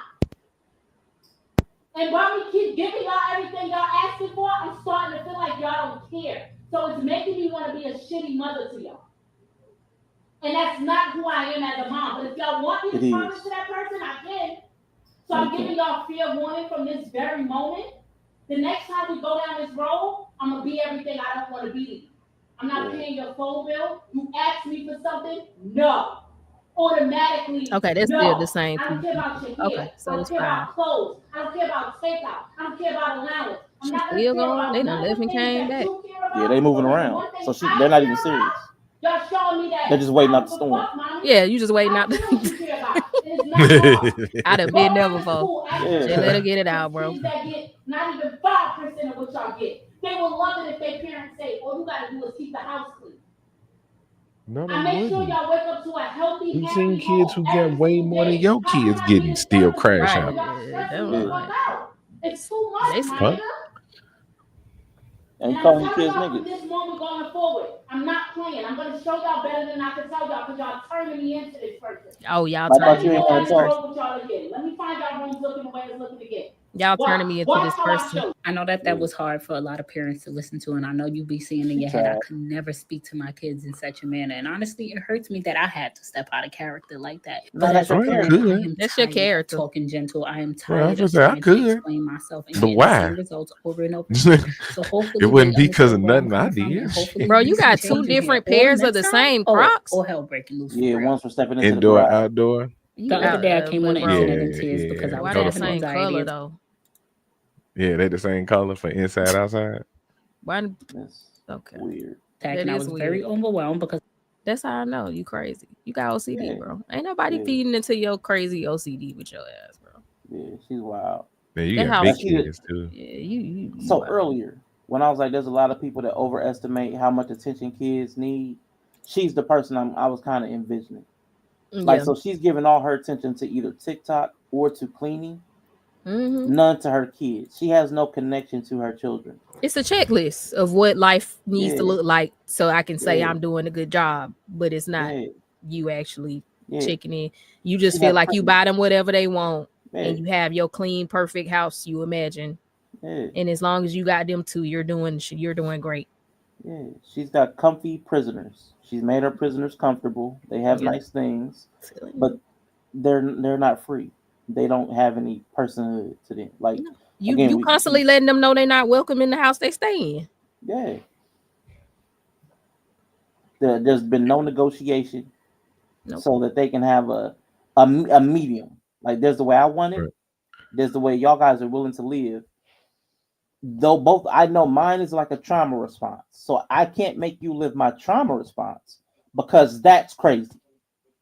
Then there's also the way that y'all want to live unchecked, which is also unhygienic. We have to find something like, okay, we will not leave food laying around. If you leave your shoes or clothes, I'll eat that. But we ain't going to leave food just laying anywhere, especially on the floor. Like there's got to be something. And they have a dog, which means that stuff that was on the floor might have been a plate knocked over by the dog because they left the plate out. So it might have been carelessness mixed with the fact that you have an animal. Why you even got a dog? Exactly. That's why I was going. Okay, so you that crazy about stuff being clean? You got a dog. And you got a dog. So hear me out. Grabbing stuff, taking it around, playing with it. I didn't want to say nothing because I didn't want to assume that she had a dog. But it makes sense she got a dog for reasons. I'm not gonna be that petty and that mean. I'm just gonna say for reasons. That's also what leads me to be like the whole shit might have just been a little fluid. Because if the dog is in, the dog knocked that plate over. That dog would have also ate what was on the floor. True. Unless he didn't like it. He might have been nosy, smelling something, knocked it over like, I don't want that. I don't know too many picky dogs. I've seen some picky dogs. Spoiled dogs are picky. Okay, true. That dog was that dog like it get taken. Kids are spoiled. It's nut hands hair a reason. Yeah. You right. Yeah. You right. Sure, you right. But still. I'm not a fan. But she doesn't know she's a bad parent. Like because she pays all the bills and she can keep a clean house and she can keep a house, she believes she's a good person and a good mother. And that's what a lot of that's what's so largely mistaken. I would say in America, that because I can go to work, earn money, and pay bills, I'm doing a good human being. Yeah. So my kids have somewhere to stay. I give y'all everything y'all don't want for nothing. But here you go. Not so long ago, you was on this. How about this? I mean, you're always cleaning. Or why don't you let them kids clean that house and you sit down? Do you know that even if my kids clean it, I'm still gonna go behind them and clean it? I'm not cleaning because this is something that I enjoy doing. Oh, then go to hell. I strongly believe that I grew up in the most disgusting environment. And that's what I was saying. Because you could just clean it by yourself. Yeah, absolutely. Because people notice that. Yeah. Oh, if I noticed that I cleaned something, I put in the effort you talked about that would just make you so happy, and you still gonna go behind it and clean it. Yeah. Man. Now you gaslighting me. Yes. Because she's left no room for the kids to live. So it's not okay to expect them to live out her trauma. They can't feel it the way she felt it and experienced it. So they're not going to clean the way she feels the need to clean because that's not their life. And then you're saying even if they do clean, because they don't have your cleanliness trauma, you're going to go behind them, which means you're going to have them waste their effort, energy, and time. You telling them they didn't do it good enough. That's disrespectful. Right.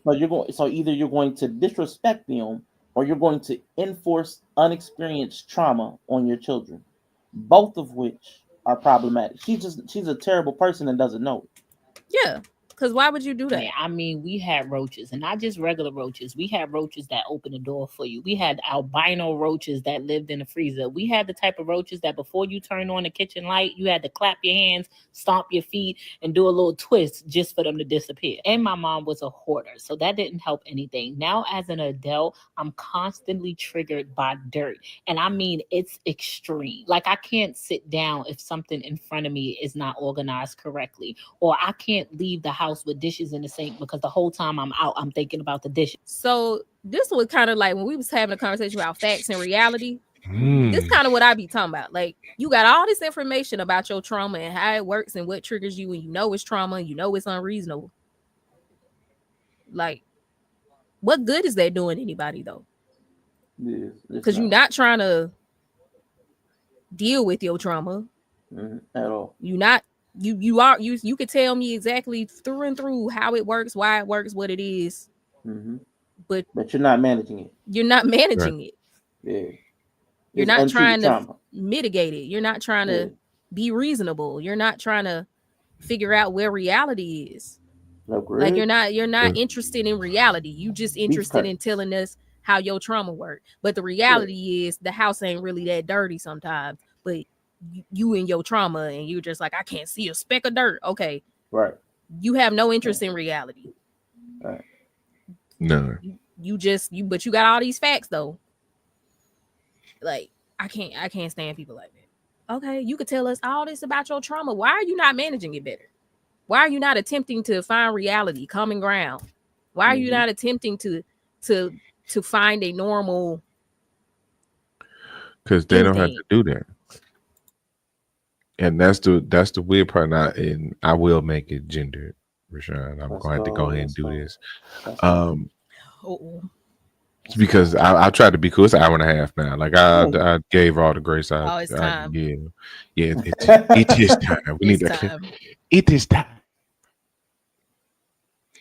No, this is kind of the trauma thing that women expect men and other people to just kind of deal with. Like, their trauma is their trauma to live and express, and it's ours to manage. Yeah, this is our emotional intelligence is to navigate our trauma. Yeah. This is why I'm telling you my trauma so you cannot trigger me. Yeah. This is their idea. This is why they make emotional intelligence. I got emotional intelligence. No, you just have emotions. You're just vomiting emotion everywhere. Yeah. And for everybody else, they require that, especially like for men, they require that as like a dating thing. Like, you gotta have emotional intelligence. No, what you're telling me is that I have to learn how to deal with your tantrums. Right. I'm gonna throw a tantrum. That's what she's saying. I'm gonna throw a tantrum when I see dirt. Yep. I can have a Greg, trauma hey, Von, Eric. outburst of I can have a trauma outburst of the highest order, and you have to be able to manage it. Right. Because you heard all her languages. Y'all gonna make me this person. Bitch, we can't make you anything. If it wasn't in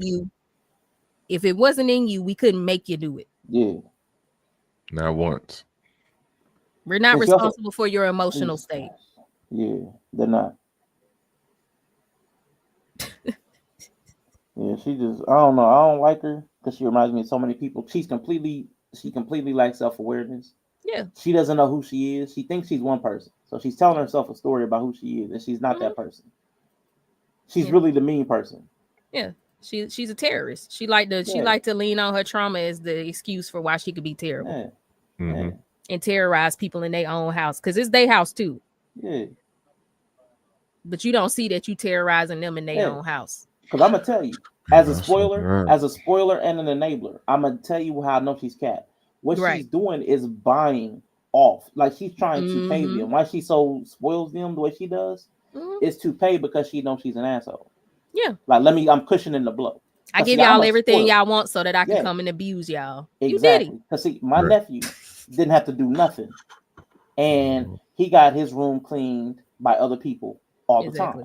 Right. Because people who really don't care, who want their kids to have that, not care. You're gonna take care of them all around. You ain't gotta do that. You ain't gotta lift a finger. I'm gonna drive you around. I was driving this around past 18. I'm kind of like that with my kids, low key. You know what I'm saying? Like I'm kind of like that. Like I'm home. I'm chilling. Like if I had work full time, I might ask something different of y'all. What I ask of y'all is also a form of function to some degree. Like you need the life skills, but at the same time, if I'm here, it's my job. I'm not finna harass y'all about it. Now, if I worked 40 hours a week, y'all probably have to pitch in a little bit more. That's not the situation. So, I'm just saying, like, if the love, if what she did, all the things she bought them was out of care and love, that generosity would extend to their living space. Mm-hmm. And that she's not generous with space. She not. She owns all of the space. You can have stuff, but it exists in my space, which means because you all in their room. Yeah. Yep. Cause Lois be like, "Hey, this your room." Yeah. Now, if the critters start popping up, we got a problem. But, say something, right? Say something, right? I mean, just critters start popping up, we got to have a talk. She ain't care. You don't want to make it bad? Don't make it bad. You get right back in that bitch later. Okay, just keep your door closed. Clean up when you got company coming over. Act like you got some sense. Is it?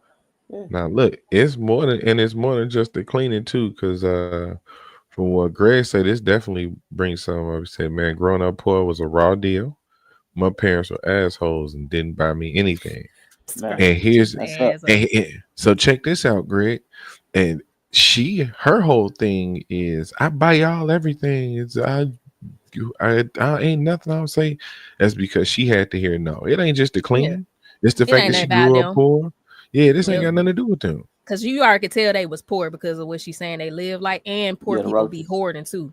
Yeah, she overcompensating. So she overcompensating and then blaming them. And that's why I be like, yo, your kids don't owe you, G. Yeah, and they probably didn't ask you for none of that. Owe you shit. Right. They even if they did. Right.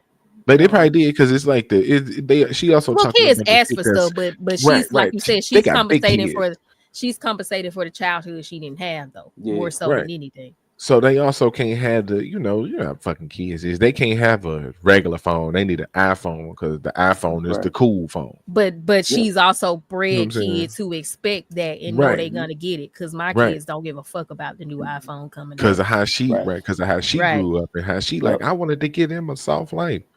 Well, what the fuck? So they doing soft life stuff, right? They're doing soft life stuff, and they all look like girls.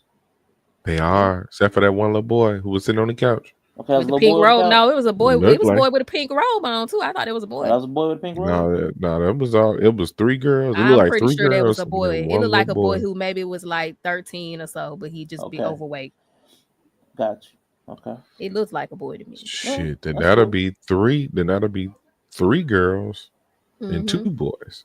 Yeah, I'm just saying, like my whole point with the girls thing. However many girls she has, you can't try to develop a soft life for yourself and develop a soft life for them, and then also make them domestics. Right. It don't. So which one is it? Yeah. Soft life. For every soft life person, it got to be somebody laboring somewhere. Yes, somebody got to be doing the labor. Yeah. So either hire somebody. You want to be by yourself? You want to do it by yourself? Well, bitch, here you go. Yeah. You decided all the kids gonna have a soft life. Yeah. Which is not even a requirement for childhood. Like, I don't even know why y'all letting y'all crazy toxic TikTok stuff bleed over into how you gonna parent your kids. And it's this man. Right, because it's never in the history kids having a soft nigga. life. What are you talking about? Yeah. And that that's one not day even in the relevant history to of childhood. Right. But it's not even relevant to the life stage that they're in as children. They're developing into adults. They have to be self-sufficient as base level adults. Soft life has no place in child rearing. You know what soft life does for kids? It makes soft kids. Yeah. And they all pudgy.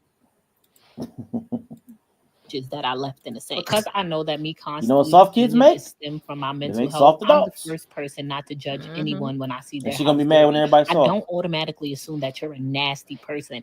I automatically think you're depressed, and maybe this is what your depression looks like. When I see somebody's house a mess, that's and they a judgment. Have a ton of kids, I don't think how could you have all them kids and let them you don't have feel? a brain deficiency, but they do, huh? Right. But she told me I don't judge them, but I just think they depressed. Is that not a judgment? That's dumb. So all her kids are depressed, right? And you don't want to do something different, right? And you don't want to do something different. They've got all the stuff. They live in this immaculate house, but they're all depressed. Mm-hmm. Hello, right? Is it because of the dog? The dog is depressing them. Hello. By her own logic, her kids depressed. Who's depressing them? It's your weight. Are overwhelmed and over. Damn. Stimulated, and I don't know where they're at mentally, but they may need some extra help. Or you judge somebody because of their current living circumstances, just know Quit you don't on know them what kids, man. They're battling mentally. Get your weight give off people of some grace. People give them grace. Tell me you're. Oh my God. She said like 3 different things. Yes. She said like 3-4 different like things. 3 different systems of belief. Man. Oh my God. That have nothing to do. That last 10 seconds basically explained her in a nutshell. She gave you like 3 different ideals that made she contradicted herself left and right. God it's just TikTok. It's just TikTok streams of content. I don't know. That's what I wish we could remove people from social media because they just get language and then they start stringing the words together, even if they don't mean anything. They don't know what it means. Because she black, Greg. Because she black. Nigga, why you think the parasol lady was black? Because that's what the fuck we do, nigga. What he say? Parasol ain't been the same. A wet mop on the. Yeah, that mop. You can use a wet mop on the wood floor. It just got to be squeezed out pretty good first, though. And then you got to go over it with a pretty dry mop.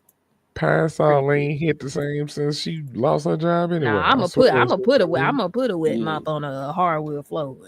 But don't you just have to seal the wood? Well, you don't drench the floor basically. Like you basically squeeze it out pretty good before you even go over it, so it's not drenched. Yeah, I didn't look exactly what she did. Yeah, and then you gotta pretty much pick it up right away. Like you go over it with a pretty much wrung out, almost dry mop to get any excess up. But you can use water on a hardwood floor with a mop, but you just can't. But she wrung it out before she even put it on the floor. So I think she did it. Yeah, she did it properly. Gotcha. But knowing her, she probably is the type to go over it really wet and come back over it with a not so wet. Like, you know what I'm saying? Based on what I saw her do just now, she did it right because before she ever hit the floor, she wrung it out pretty good. Yeah. So plus that's why I say that's why I was like, Pantol is our shit. Because the little moisture that you do add, that helps kind of. Who using a damn rag on the floor? People that care about the wood. But a rag? We also know that different strokes for different folks. Yeah, I've just never heard it. I've never heard of somebody saying take a rag to a floor. That's new for me. Let's ask, what level of wood are we talking about on this floor? Okay, you know what I'm saying? Let's. You definitely use an oil. You definitely use an oil-based cleaner, though. Yeah, you definitely use an oil-based cleaner. This wooden floor could probably, you know what I'm saying? Is it fake? I thought it looked real. Let me see. I mean, that's a good point too. Yeah, but it could be that vinyl though. It could be that vinyl wood. Pay for the real looking shit. Nah, it look real. I asked my daughter, can she faint on camera so I can get out my meat? I ain't even gonna hold you. I couldn't even tell you what real wooden floor looks like. Maybe it's not. I'd have to. But I'm just assuming that it's not. I'm just so gonna assume that it's not. He said it was real. I have to see it. I'm not. I'm not. Look at me and King. No, me and King looking at it on a video clip. Huh? It's got beveled edges. Yeah. Each board and it's fake. It's fake. It don't look like it's beveled. Yeah. It still could be like. Yeah, look real. Look real. Like a composite, almost like a hybrid. Oh, here you go. This might be embarrassing to say out loud, but I don't have a college education. Oh no, she's drenching that floor. My name. Oh yeah, this drenched on this one. Hold on, she wild. That's what She wilding. That is not not how you do it. That is not okay. So back to what I was saying, Greg. That's not even what you do with laminates and stuff. Now this is what you don't do. The other video was great with the little white mop. That was good. This is wild. This is wild. Yeah, you know how long you're gonna have to mop to get that up? Like my God, she's gonna spread that over the entire floor. That's enough water to spread all the way to the door. Yeah. Unless she, let me see if she's doing a small area and she get it up immediately. Let me see. I don't come from this fancy lifestyle. Girl, that floor is not even that dirty. But I also haven't stepped into anyone's place of employment in over 6 years. Okay, she's just doing a small area. I stay home with my children full time. She got too much I make soap. as much money as it I was want. Way too much soap. She got way too much soap. Cause she gonna have to clean it again with like just fresh water to rinse all that soap off. And if you use some Murphy's, like the little hardwood cleaner, you just need a little bit. You don't even need a lot. A little bit. Yep. Oh my God. Can't tell her nothing. Can't tell her nothing. Yeah, that's a real hardwood floor though, I think. Oh, but look, she buying bulk though. Look how many buying bulk. I like that. Most of the thing is I don't have to go outside because I hate outside. I want to be out. I've been a full-time content creator for 6 years now. I've dedicated my journey teaching people who's been through different walks of life, especially through the walk of life that I've been through, everything they need to know about creating content and being successful. She don't have no personality, for the people who don't have hundreds of dollars to pay for nobody's online course from a creator that's going to tell you to post 3 times a day. Stay consistent and pick a niche because that is a lie. So anyone who has taken my class, leave a comment down below because y'all know I gets down, I don't play. May calendar is officially open and you can grab your tickets for dirt cheap. Full-time janitor. Full-time in the link in my bio. I hope to see y'all. And this is her content. She's an absentee present parent. Yeah, the cleaning got her.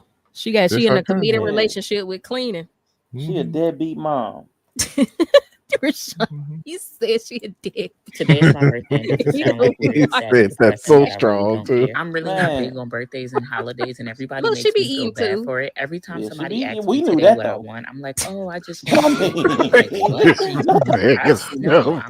knew that. People that's not into the whole hoopla of birthdays. Ain't nobody ever seen me and her and be like, you know what? First of all, I don't have any friends, so no one is gonna show up. That's a soup kitchen. Wait, she said she don't have no friends? Oh my God. People that's not into the whole hoopla of birthdays and holidays. They're like at least have a birthday party. First of all, I don't have any friends, so no one. She ain't got no friends. My kids. Two, you can really throw birthday parties to entertain other people. You spend all that money to entertain others, and people don't even show up with gifts. So no. But if you want to know how my day is going, since I don't have no friends anyway, I'll just tell you. My baby boy got caught in crossfire while just waiting at the red light minding his business. Welcome to New York City. So that already put me in a bummer. Someone tried to hack into my bank account, so now my bank account is frozen because you're depressed. Investigation, and my only one just the hair. I done seen her. What? She be happy when she be eating. Yeah. Oh, that food be looking good. Yeah, this black bra. I cannot find it, but I am grateful because I have. Can't even find her bra. Wait a minute. Go back. I am able. Go back. I think she said she wanted to buy it. Hold on. And my only one good black bra. I cannot find it, but I am grateful. No, Miss Clean can't find her bra. I am able. Miss Organized and Clean and OCD can't find her stuff. I say all that to say happy birthday to me. I can't even tell y'all how old I am because I stopped counting at the 33. I may be like 80 right now. I'm not even sure. Hope everybody enjoys their day. I give wing technique like a 5. You got to be a little. He said I give your wing technique a 5. Yeah, you can't be a big bag eating. You do the 2 little wings. Yeah. Slide them up and smooth on out. Yeah. Them 2 little wings need to come out clean. Yeah, she or needs to push him down. Yep, that's what she need to do. She ain't got no. Push him down. Yep. Turn your lights on. Turn your lights on. Turn your lights on. Turn your lights on. Why is your company on the floor? Okay. They don't respect you. Why would they do that to your company? She don't respect her company. No, I can't. What's going on? I don't understand that, man. She's like, this house is a mess. I swear to God. Because she's standing there recording and laughing. Whole house out of order. She probably told her to do it. Yeah. Y'all know what'd be funny? My go in there and do that. And they be like, look how bad my kids is. They gonna be the reason I'm single. No, you shall be. And I hope you shall be. Because don't put no man through that shit. Nah. Damn, But here's the thing. Not even your kids. Nah. Kids don't deserve it, but unfortunately, this is what people don't understand. And everybody's like, how do these crazy adults get out into the world? This is how. Because she's not instilling any values of maturation in them because she can't. Yeah, she can teach them how to clean, but she's not. She can teach them how to pay bills, but she's not. She can teach them how to make content, but she's not. She's doing all. She's selfish. All that stuff just goes for herself, serves herself. They're just there, and she gives them stuff to offset the fact that she treats them like they're nothing. Right. And they're going to go into the world broken, and they're not going to be able to sustain relationships. And then they're going to be online complaining about relationships. Shout out to Greg for the cash app, man. Bring back Shane Fun. Appreciate you, Greg. Appreciate that you. held us for a long time. I did not expect that. I actually think I had saw that video on TikTok a while ago, and I like scrolled and I never finished it. So when she posted it, I was like, I remember this because I remember getting to the point right before she showed the house, and I just never, once something lost on the For You page, it's gone forever. You scroll by mistake, you ain't getting. Man, that'd be heartbreaking. Oh, that'd be heartbreaking. You do. Now I'm gonna tell you though, a trick I've learned with TikTok is better. Instagram is done, but TikTok, if you scroll long enough, sometimes you come across it again. Yeah. I was hoping I would have. Yeah, but I didn't. Facebook give me like that. Recently saw it. If you recently saw it, Facebook give me like that. I'd be scrolling, then fuck around and turn my phone the wrong way, and like it'll change. Oh man, done. It Gone. went back to the first one I started. I said, no. Because that lady was sounding like this to me. Everybody has feelings. So you're physically hurt, but you're not thinking of my mental, right? That's what I heard. Yep, this is we need to name this archetype of mom. Because they exist. A lot of black moms Deadbeats. Well, we already got that. We gotta give them another name. Nah, we don't need no new names. The cleaning terrorist. Black mom. Oh, do you talking about specifically the cleaning? Yeah, this is a black mom archetype. There's different black mom archetypes, but this is one. The overly cleaning, overindulgent mom. Janitorial. There you go. I knew you wouldn't feel me. I knew you wouldn't feel me. Janitorial. Yeah. Janitorial. Yeah. Wow. Bro, you are one of a kind. Right. You missed your calling, man. Somewhere. There's a universe where puns generate like trillions, nigga. You are like the fucking like I just know if you're autistic, that's your autism right there. That's his tism. Like if that's his tism talent. Like that's his special power. Yeah, for real. Oh my God. Not janitorial. Yeah, that's a black mom trope. Yeah. Yep, she gonna harass you about the house not being clean, but she ain't really clean. She overindulgent. Just a certain way, because goddamn. And they always the size of the statue. Man. They never bigger. Statuesque. And they never smaller. Niggas is statuesque. They always right in that Wow. borderline pre-diabetic space. Yeah. Like I just know her A1C about. And I've never thought to get a Big Mac and a chicken Big Mac and combine them. I've never. Hey, that's your loss. He That's said, he said that's your loss. That's your loss. This is a stand for white moms too. I'm okay. I'm sure there are white OCD moms. They be turf and turf.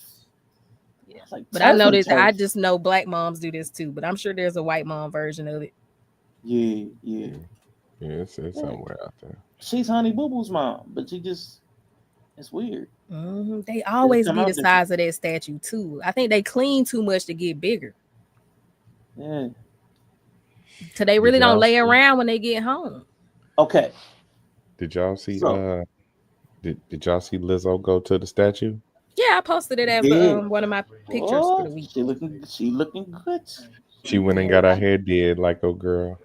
I posted it in the general chat for the weekend. Yeah. Went to the statue. I seen it, and I don't want her to get small though, man. That's what I went in the comment section and I put, it sucks she gonna be like smaller by like 2 weeks from now. That's not even gonna be her. Yeah, man. Ozempic is working double overtime with Lizzo.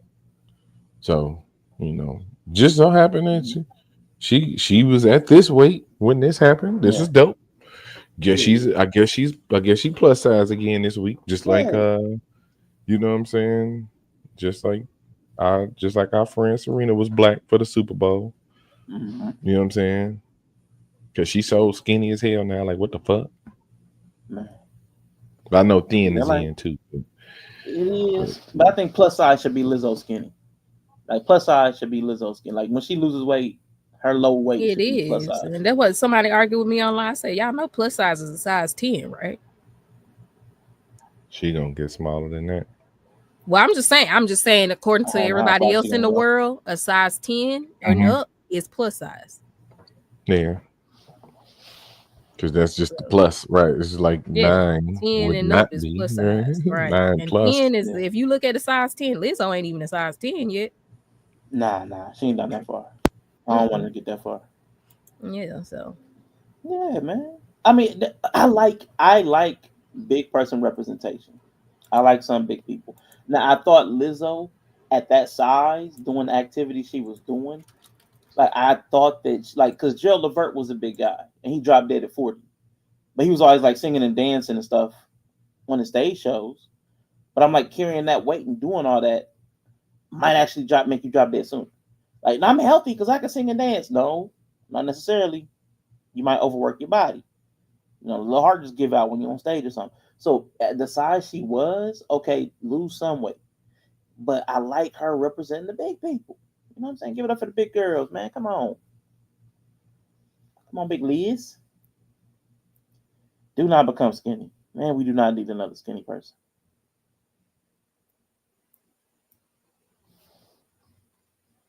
Yeah, we do. Because I'm about to get skinny, dude. Fuck that shit. Fuck this fat shit. It's over with.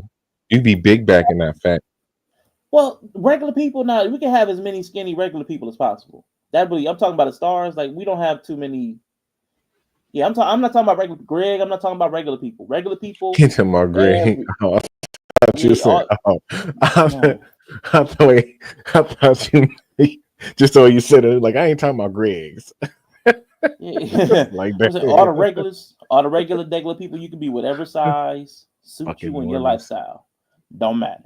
But as far as the visible people, the people that we always seeing and being put in the news, I want a range. I want to see a range of colors and shapes, heights. And we need some more short men. Because I think women need to get reacclimated to short kings. Like, we need to cut this mess out. Yeah. All this 6 foot, 6'6". He's got to be 6'20". He's got to be 6'35". Like, come on, man. Them niggas is short. Okay, but they need to be normalized. They need to be acceptable. Your favorite type dudes, them Brad Pitt niggas and all them niggas short. Well, they make them look big though. Like the Lyra, they put them on boxes. Oh, so you want the perspective to be short too? Yeah, right. So that Tom Cruise could walk up to Will Smith and look him dead in the chest and be in a movie like, I'll kick your ass. You know what I'm saying? Like, let that be normal. Well, you got our good brother Danny DeVito. But he's a dwarf, or a little person, or whatever they're called these days. Height challenged. I don't know. How tall is Danny DeVito? Kneecap deficient. Whatever. How tall is Danny DeVito? How tall is the good brother Danny? 4'10". I mean, see, yeah. And see what I mean short? I mean like the 5'3" to 5'7" dudes, 5'3" to 5'8", 5'4" to 5'8", whatever. That range that women always look down on, that size. Then he's 4'10". That's some 4'10". Yeah, that's some dwarfism. There's some that ain't just normal.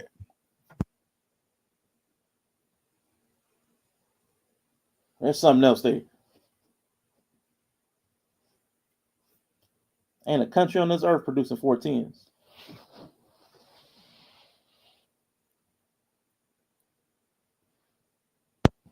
I feel you, good bro. We do need some short king. He doesn't have dwarfism. Man, he got something. It may not be dwarfism, but it's midgetism. He got ain't tallism. It sure enough ain't tallism.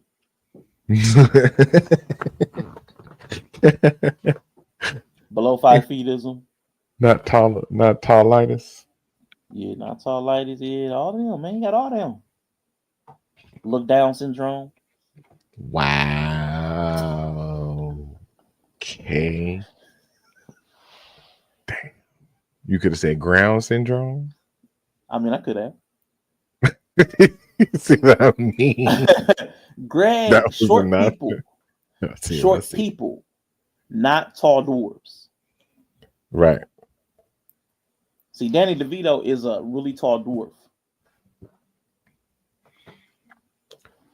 He's a giant dwarf. Yeah. Yeah. It's like a small drink. Yeah. And a kid's drink. Mm-hmm. You know what I'm saying? It's just a little smaller. Mm-hmm. Then we ain't talking about the kids' drink. The small drinks. Yeah. Need to they're underrepresented. I got you, bro. Yeah. So what would they do though? Like they would have to like do something. Can't just be acting. You can't just be singing. There's a lot of short. There's a lot of short people doing stuff, but they're not visible. You got short musicians. We need to know that they're short. No, we need to know they're short. Omarion short as fuck. How short? Oh, them.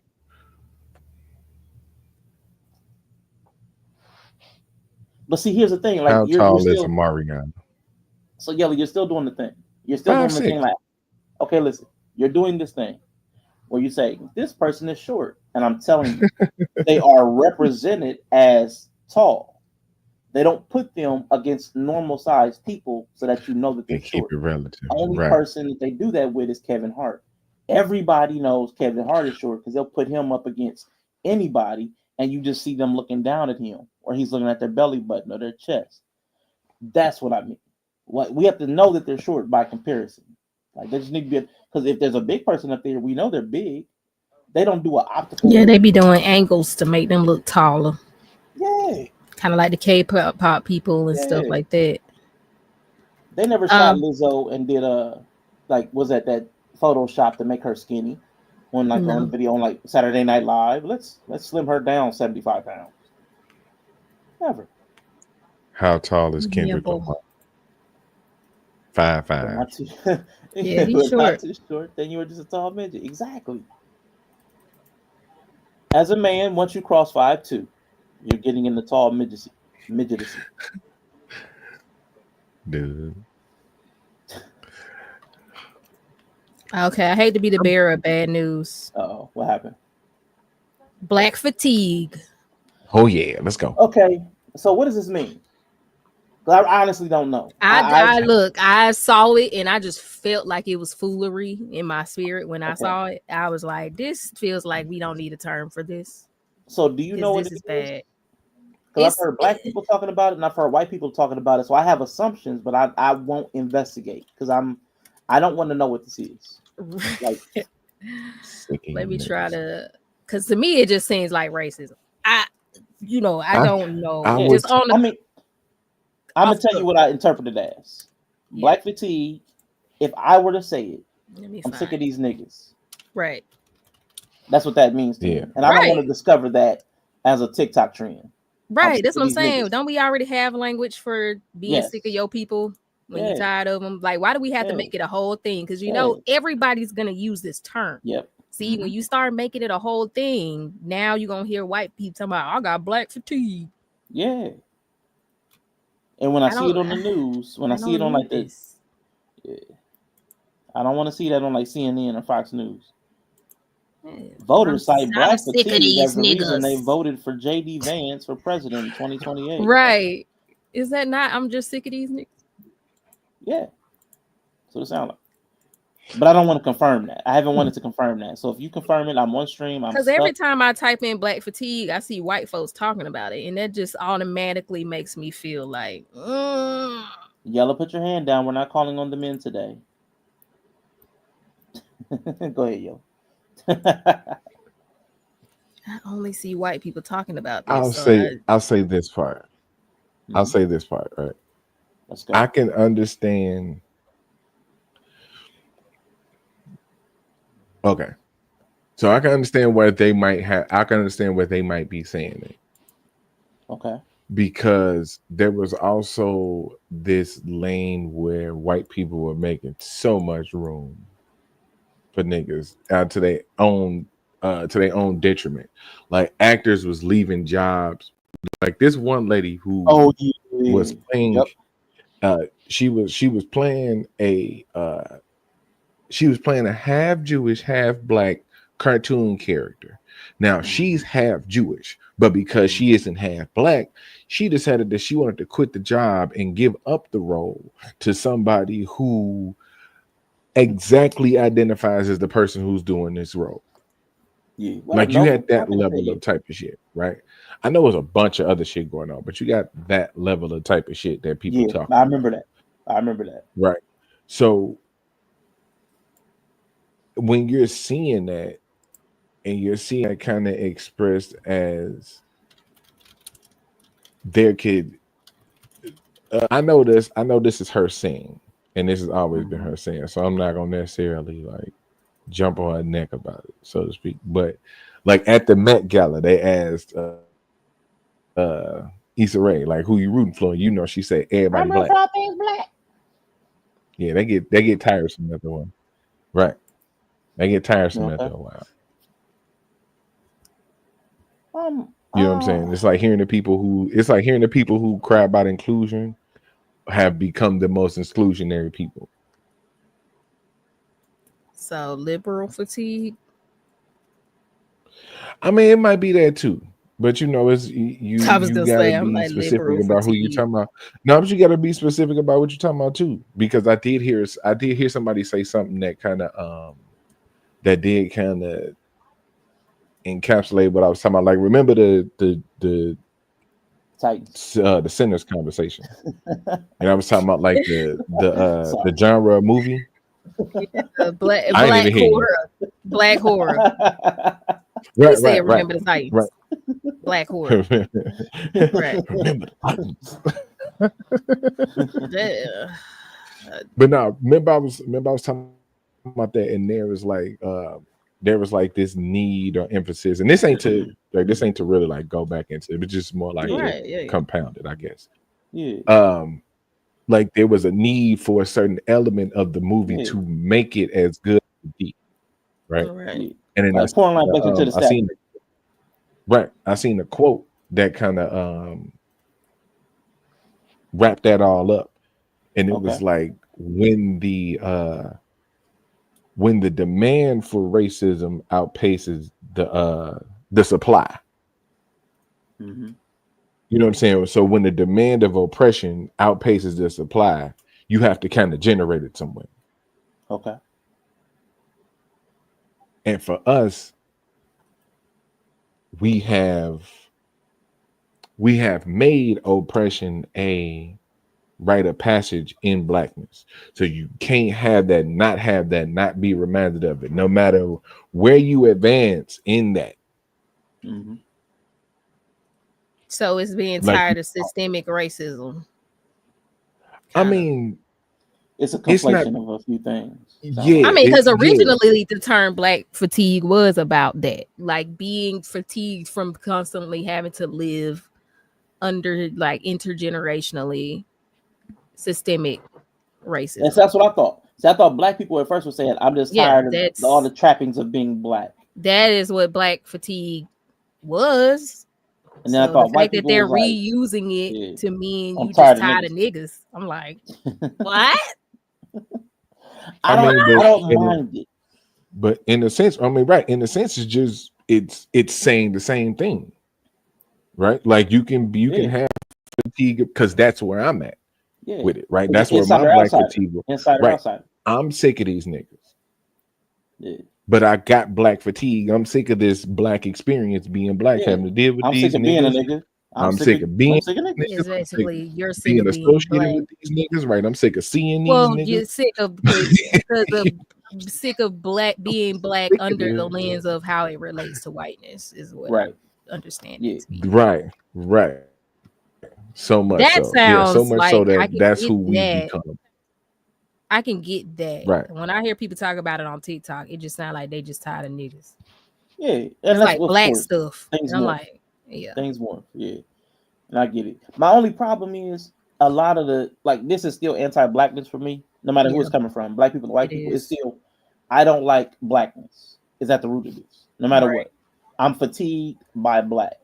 And that's a fine feeling to have. I get it. I'm tired of being seen as Black, and I'm tired all that stuff. That's it's understandable, but it never goes to the root. So instead of blaming the root cause, Black people get blamed again because the whole DEI backlash, no affirmative action. DEI, Black people didn't institute that stuff.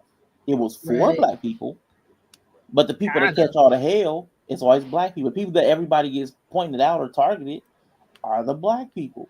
So it's like, why do we get flack for things that had nothing to do? We didn't even do this shit. Yeah. It feels very anti-Black for me. And while I understand being sick of niggas, I understand that. I would never just go around pronouncing that. I just don't see why it's necessary. With any culture that you're a part of, it's gonna have positives and negatives because Black and white are a very special class of foolery because of American history. I think that it's just how it is. I kind of don't know why we needed a movement about it, but this is a very American problem. It is. So, and I would say this makes it more racist for me though, because now it's like kicking people when they're down. Right. And that always lands worse for me because I could have just ate the Black fatigue when it was at the height of Black Lives Matter painted across streets, and I could have at that moment had Black fatigue come out. White people was like, "Man, I'm sick of," and they were sick of Black people, and they were saying it in different ways. I could have understood it during Black Lives Matter. I understood it. I didn't even turning around everywhere and seeing Black Lives Matter flags and painting. Can't we just be normal? Can't we just have normal everyday living? That's COD was really when I was like, I'm so done with this. God. But then now, when they're removing DI stuff, they're taking exhibits out of the Smithsonian African American History Museum. Yep, saying that it's divisive. It's a Black divided. What? It's what the light. It's America. What are you talking about? Yeah, but it's inside the Black History Museum. So what's the inside? Where it's the Black. So unless you're going to take Black put history it in the regular. Put it in a regular museum then. But we did the same thing though. But we had the opportunity. We did the same thing. Opportunity what? So when we had the opportunity to remove all them statues that they was removing of all them people that we felt was divisive and controversial, all them leaders and all them they was tearing down statues all during that shit that same time. Black what he said during Black Lives Matter. He could have understood the Black fatigue. But that's what I'm saying. But that's what I'm saying. So it's so they're at the point where we were. It's just the unfortunate. Black people started this, didn't we? Hold on, hear me out. I hear what you're trying to say. I hear you going though. Right. That's what I'm saying. That's what I'm saying. It might not seem like it's fair across the table because we talking about the people who've had a bit of an advantage. But I also can't be like they're overreacting when we did the same thing. But black people started this trend, not white people. Can I rebut real quick? So right, that's what I'm like. I'm with what you saying though, Bree. If black people started this, I can kind of see where it's at. But yeah, go ahead, bro. My bad. It's like what you were saying. You're doing the thing I was just saying people are doing. You're like, black people did this. No, we didn't tear down the stuff. Yeah, white folks. The governments who are not run by us did that on our behalf. Yes, we asked for it. But again, the people that actually did this stuff was not us. It's like that's my whole point.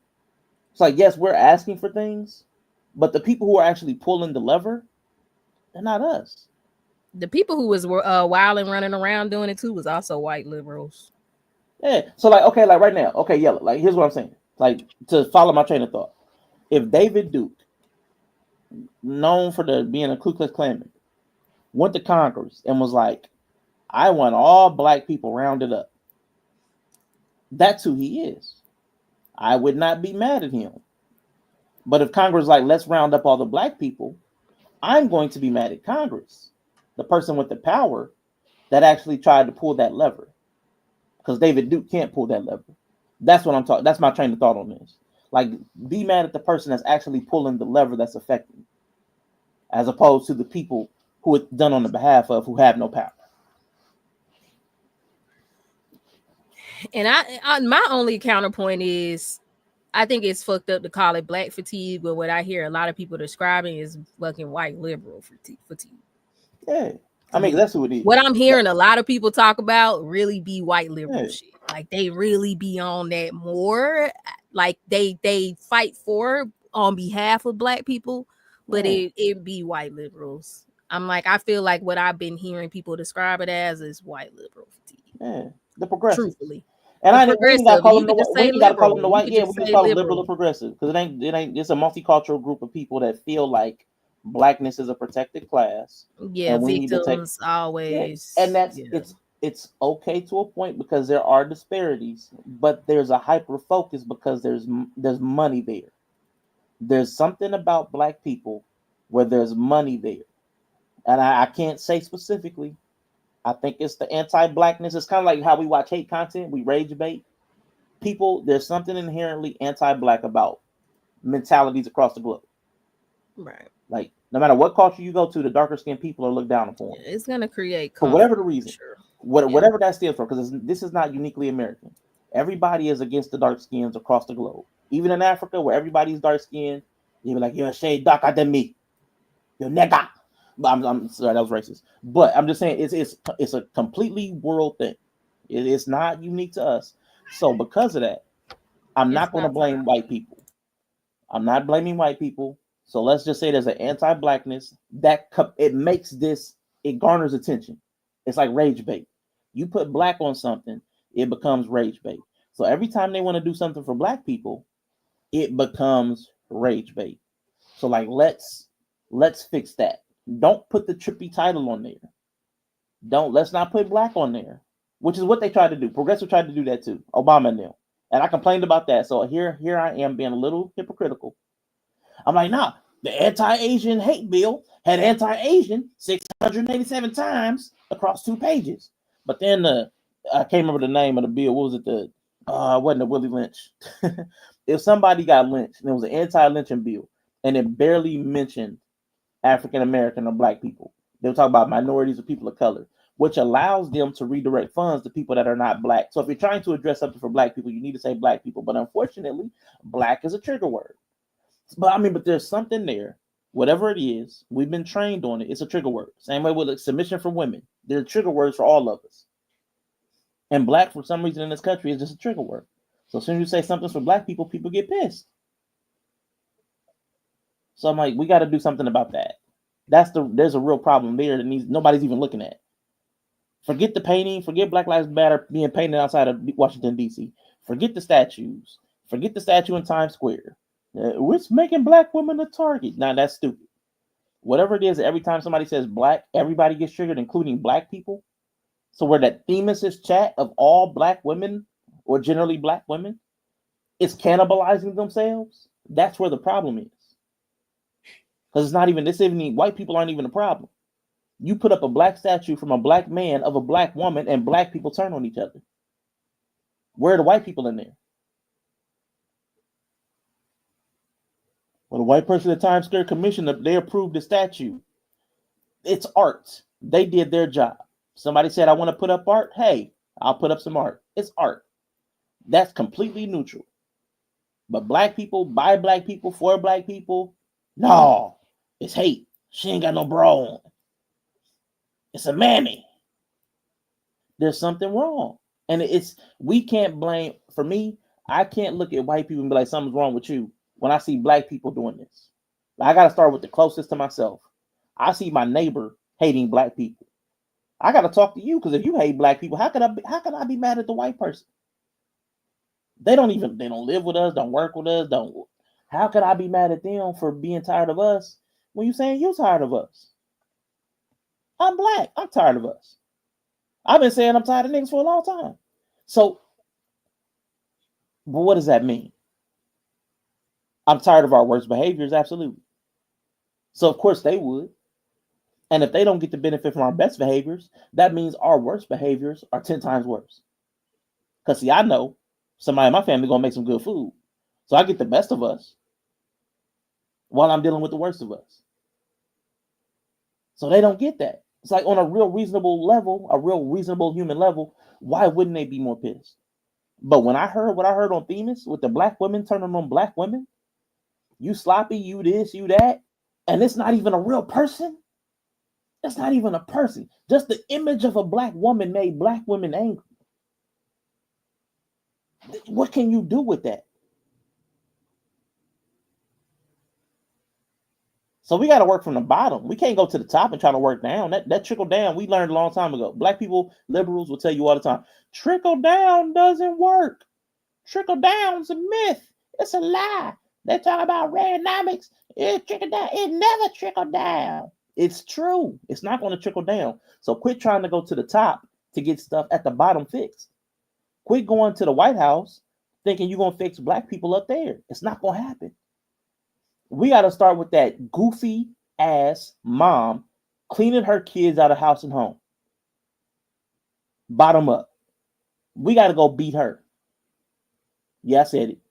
We got to beat her. we got to get her. You is on this woman, Nick. So I can't stand her because she's the problem. She's the problem. It's not time to eat. Go away. She's the problem, man. That mom and moms like her, janitorial moms, deadbeat moms, the deadbeat dads, the abusive dads, all of them people. Mm-hmm. That's the problem. It's on the ground floor because they're breaking people, and you get tired. What everybody's fatigued by are broken people. So let's stop the people from breaking people.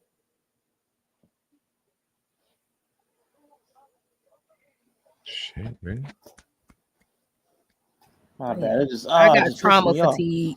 And I found out that the person who started it was a white lady. So I found her original. Every time. Red pill. Which also makes it. And then black people, yeah, it's just like, yeah, I feel that way too. It's like this is my black fatigue, and I know me and Bree went over this one. Sometimes it's black social media fatigue, because I hate all these little niggas right here, all of them, even the Halo. All of them, all of these faces, all 7 of these faces on here. I'm so sick of seeing. Holy shit! Watching content about all them. Mm-hmm. I don't.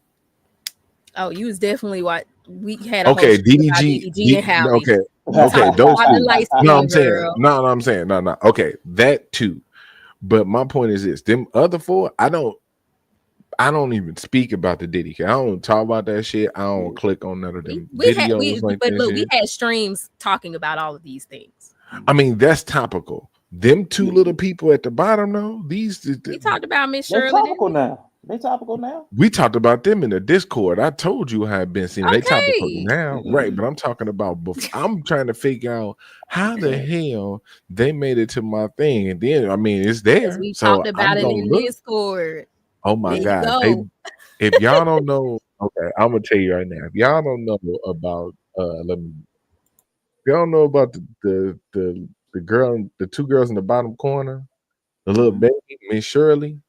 Oh my God, I'm so sick of her. I hate her parents. They are exploiting the shit out of that little girl. She everywhere. She got an OF. Dance. She out here doing this grown ass dance. She out here doing you ain't seen her at a child's birthday party yet. This girl be on stage. They said she got a OnlyFans. That's crazy. I mean, to be fair, OnlyFans. I mean, we know that it's not doing that content. The optics. Yeah. Optics, right. I put on that platform. Because you could very much so easily have a Patreon. Yep. Yeah. You can't have a Patreon, but just wanted to get more content where you're just like we're just doing content, and if you want to see our day to day, join our Patreon. Right, but you also know who float around, and that's like me putting my business on Craigslist. Yeah, right. You know what the fuck going on. All the options to monetize your content, and you pick OF. Right, Twitch, YouTube. You should go to jail. She should go to jail for that alone. I'm sorry, I don't care what nobody say. Mama should be locked up for that alone. Yeah. This girl everywhere. She on Jennifer. She on J Hud show. She on 17. Right, she everywhere, but somewhere learning something. Yeah. But yeah, we was talking about it. If you talk about something, it's coming up on your algorithm. Put them tariffs on them fans. Come on, Trump. If you're gonna do one thing for your boy, put some tariffs on whatever material. I feel like it's running this course. We finna be past the boots on the ground thing. Part of it was it. Huh? But you said the song was a sexual song that they got her out here. It is. It's about hitting it from the back. Yeah, I've never listened to it. I ain't listened to it until somebody said it. I said, let me go listen to this song because I'm not into the boots on the ground thing. I don't really give a fuck. But when somebody said that, I was like, because they were talking about people doing it in the church. I said, yeah, they doing it in the church. They know what this song about. So I went and listened to it. I said, oh, okay, well, there you have it. Black people. Mm-hmm. We're really good at protecting kids. If nothing else, like territorial mom, Jenna territory. We're good at that's the other one though, exploiting her daughter for money, mom. Mm-hmm. Another archetype, because that's all she doing. Yeah, that's basically what Haley doing with Halo.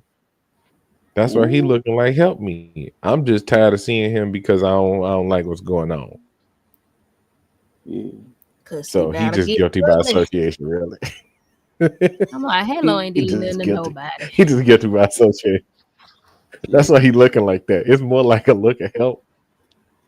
But you know what I'm saying? I'm just tired of seeing it because I'm tired of seeing them, all three of them together. So I'm with you. Halo a victim. I feel bad for the kid. I feel bad for Rashawn Rock and them kids. I knew the kid was gonna have developmental problems because Rashawn. Dang that kid. What he got? Did she finally say everything he got? No, he probably got 15. At that moment, I saw her with the head dangling in the grocery store. I was like, yeah, you was like, got a chance. Yeah, she already know. Because she already know. That's why she letting the baby head dangle. Because she said, oh, he already cooked. Mm-hmm. Me letting his head hang ain't gonna change nothing. I can't save him. But I do got a question, Yella. Who's the person in the bottom left? Because I don't know who that is. I haven't seen that person. Now, this is peak Black fatigue for me. Yeah, right we here. talked about this. Black the girl social who media made the fatigue. dance, and they said she stole it from a black lady. Right. Yeah. Okay. Right. Yeah. Right. That's what I'm saying. All of this popped up before we had that conversation. Yeah, this is what I'm saying. All of this was consistently in my shit. Right. Gotcha. And I'm just looking like, where the fuck did this come from? That's what I'm saying. But of course it's content. So it's like I don't click on the videos with the little girl, but they just come up and they swipe. Yeah. I keep swiping. Yeah. I don't really click on videos with the kids like that doing this shit. But you see it, you be like, oh hell no, get the fuck out of here. I did click on Pink Books, and that's when the music video came up. But I didn't know it was a music video till it started. And I was like, oh nope, I unclicked that quick. As soon as I heard the music, I was like, nope. I feel like this is that thing. The girl on the left is interesting. Now, her name is Janelle. She got popular because she went viral doing a dance called the Trail Ride. Now, according to lore, TikTok lore, we talked about her. We talked about it's her not on stream. Yeah. No, I mean, we give them a little refresher. Catching up chat. She didn't create the dance. Right. You know what I'm saying? So she got popular, whatever. She blew up. She went viral off of it. And the black fatigue I'm getting from this story is not everybody is pissed at her, saying shit to her like the only reason you went viral is because they thought you was a white girl. She half black. Oh, is she? Yes. Oh, okay. Right. She's half black. Yeah. But everybody coming at her head, making her the villain, like she stole for cultural appropriation. Yep. That's funny. That's how I heard it. The bit I heard when we talked about it was about cultural appropriation. Right. Dang. So they saying the only reason that she went popular and the girl who did the dance didn't is because everybody assumed that she was white.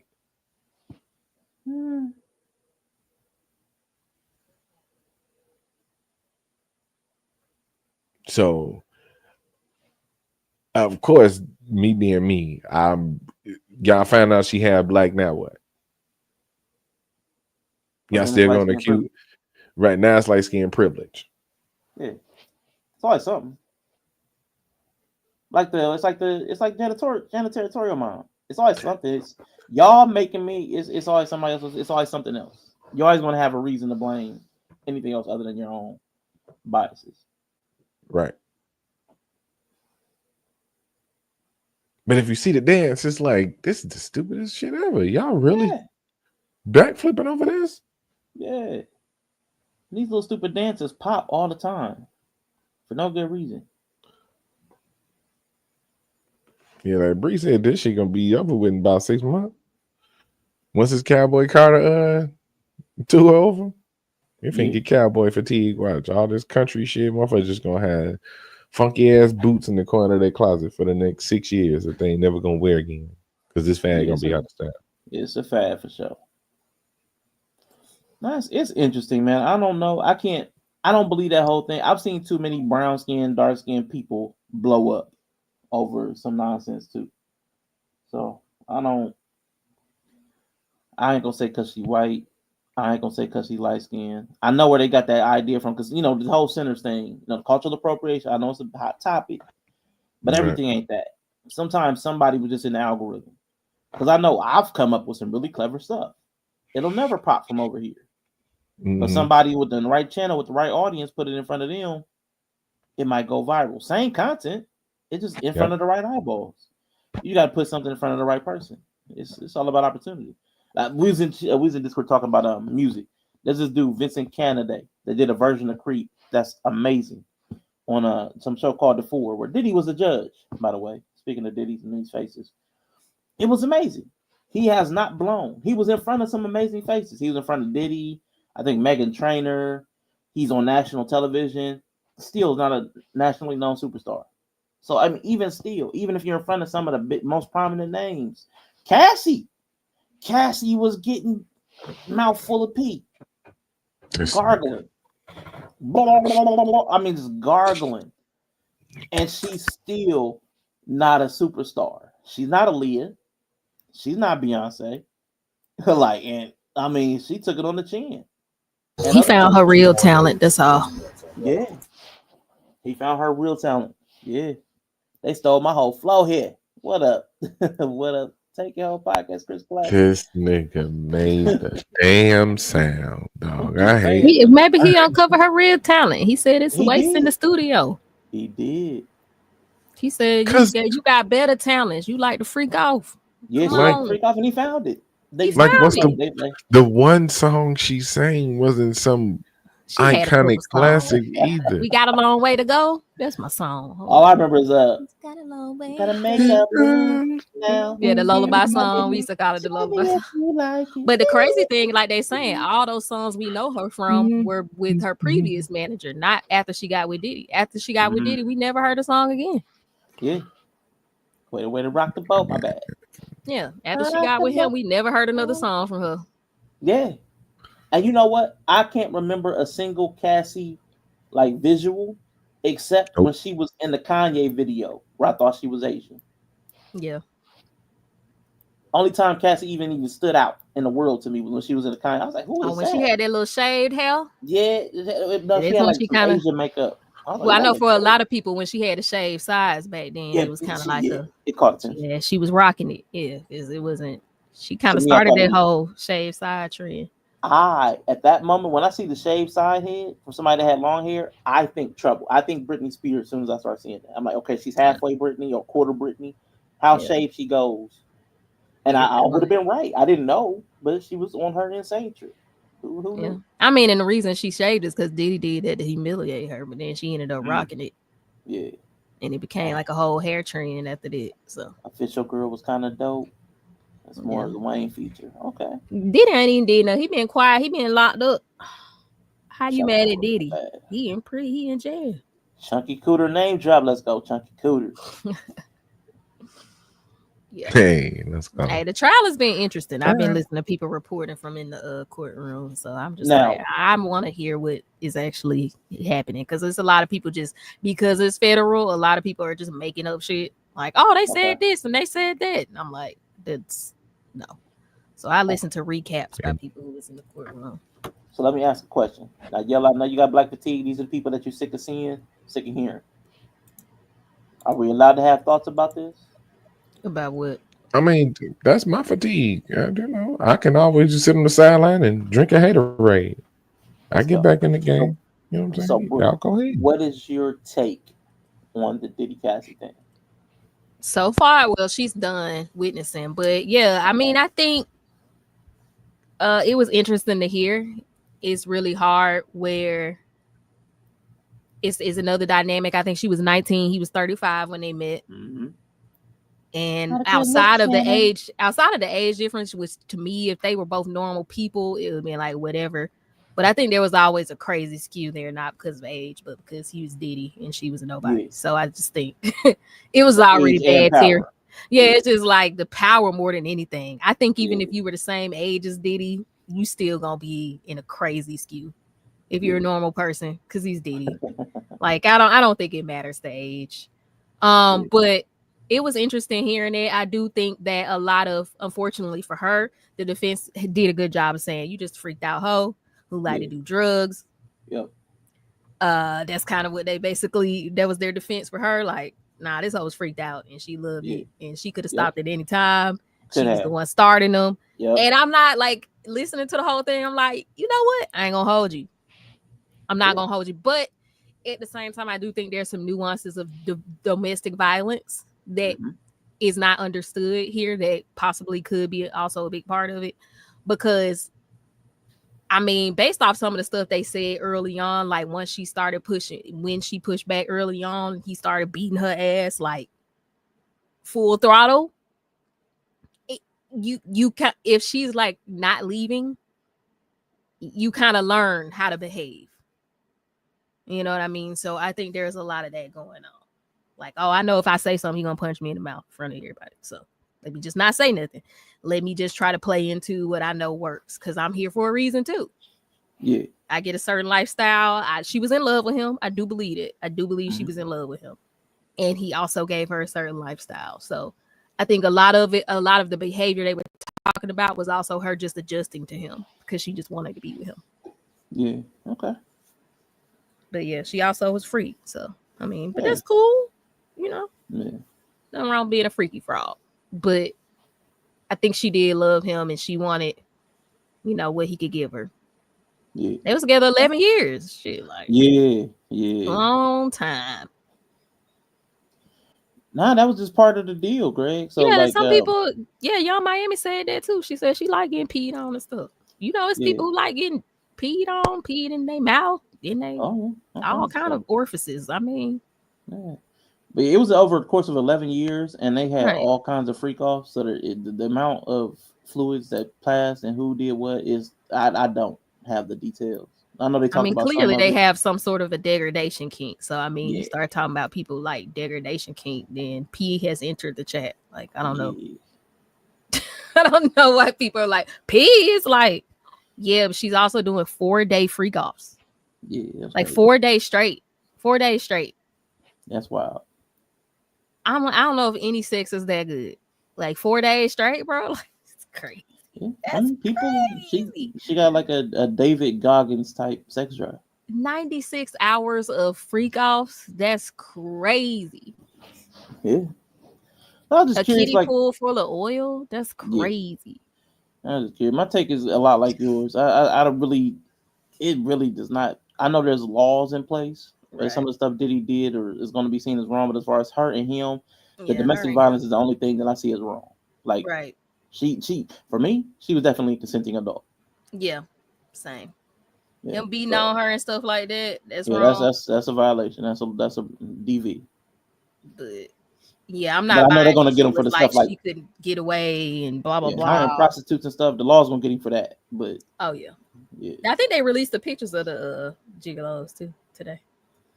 All I remember though, and what got me was they were talking about it, I guess when she was on the stand at one point, and they were like, they sounded so offended. They're like, and they weren't like conventionally attractive either. Like that was like, is that an escalator crime? Like you had Cassie sleeping with people that weren't with regular niggas. I thought they was gonna be looking like who's somebody who just ugly. Like I thought they was gonna be like somebody else. I saw pictures of them. I'm like, okay, they just look like dudes. I wouldn't say any of them were like extremely ugly. They just were dudes. So, people that you found on Craigslist. So I mean, you know. Right? Yeah, they hired some gigolos, but I don't know.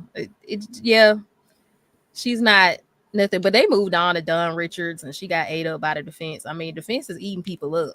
Mm-hmm. But unfortunately for Diddy, this isn't the case. This isn't what the case is about. So. If this was simply some women saying he did this, I think he would have a good chance of being like getting off. But that's not what the case about. So I don't know how it's looking. They haven't really gotten to building their whole I think it's trafficking the trafficking with all the gigolos across states. That's pretty legit. Mm-hmm. And it was drugs. Yeah, it's like Rico. It was something. I can't remember. They're trying to go for the Rico. They're trying to get as much everything. Yeah, they're trying to get for everything. So yeah, I'm not sure about that yet, but we haven't gotten that. We're not that far yet. But it's like, I guess like Greg, so like it's not just non-consensual stuff, it's the labels that we apply to consensual stuff. So because he hired prostitutes and brought them across state lines, it's being seen as trafficking. Like that's the label they're putting on it.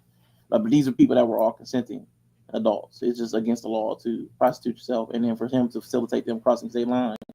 And drugs. Illegal. Right. Yeah. So they're throwing the whole trafficking, and there was a ring of people helping him do this, facilitate his orgies and stuff like that. So the language allows him to get caught up in, you know, because he hired people who were doing an illegal activity anyway. Yeah. Yeah.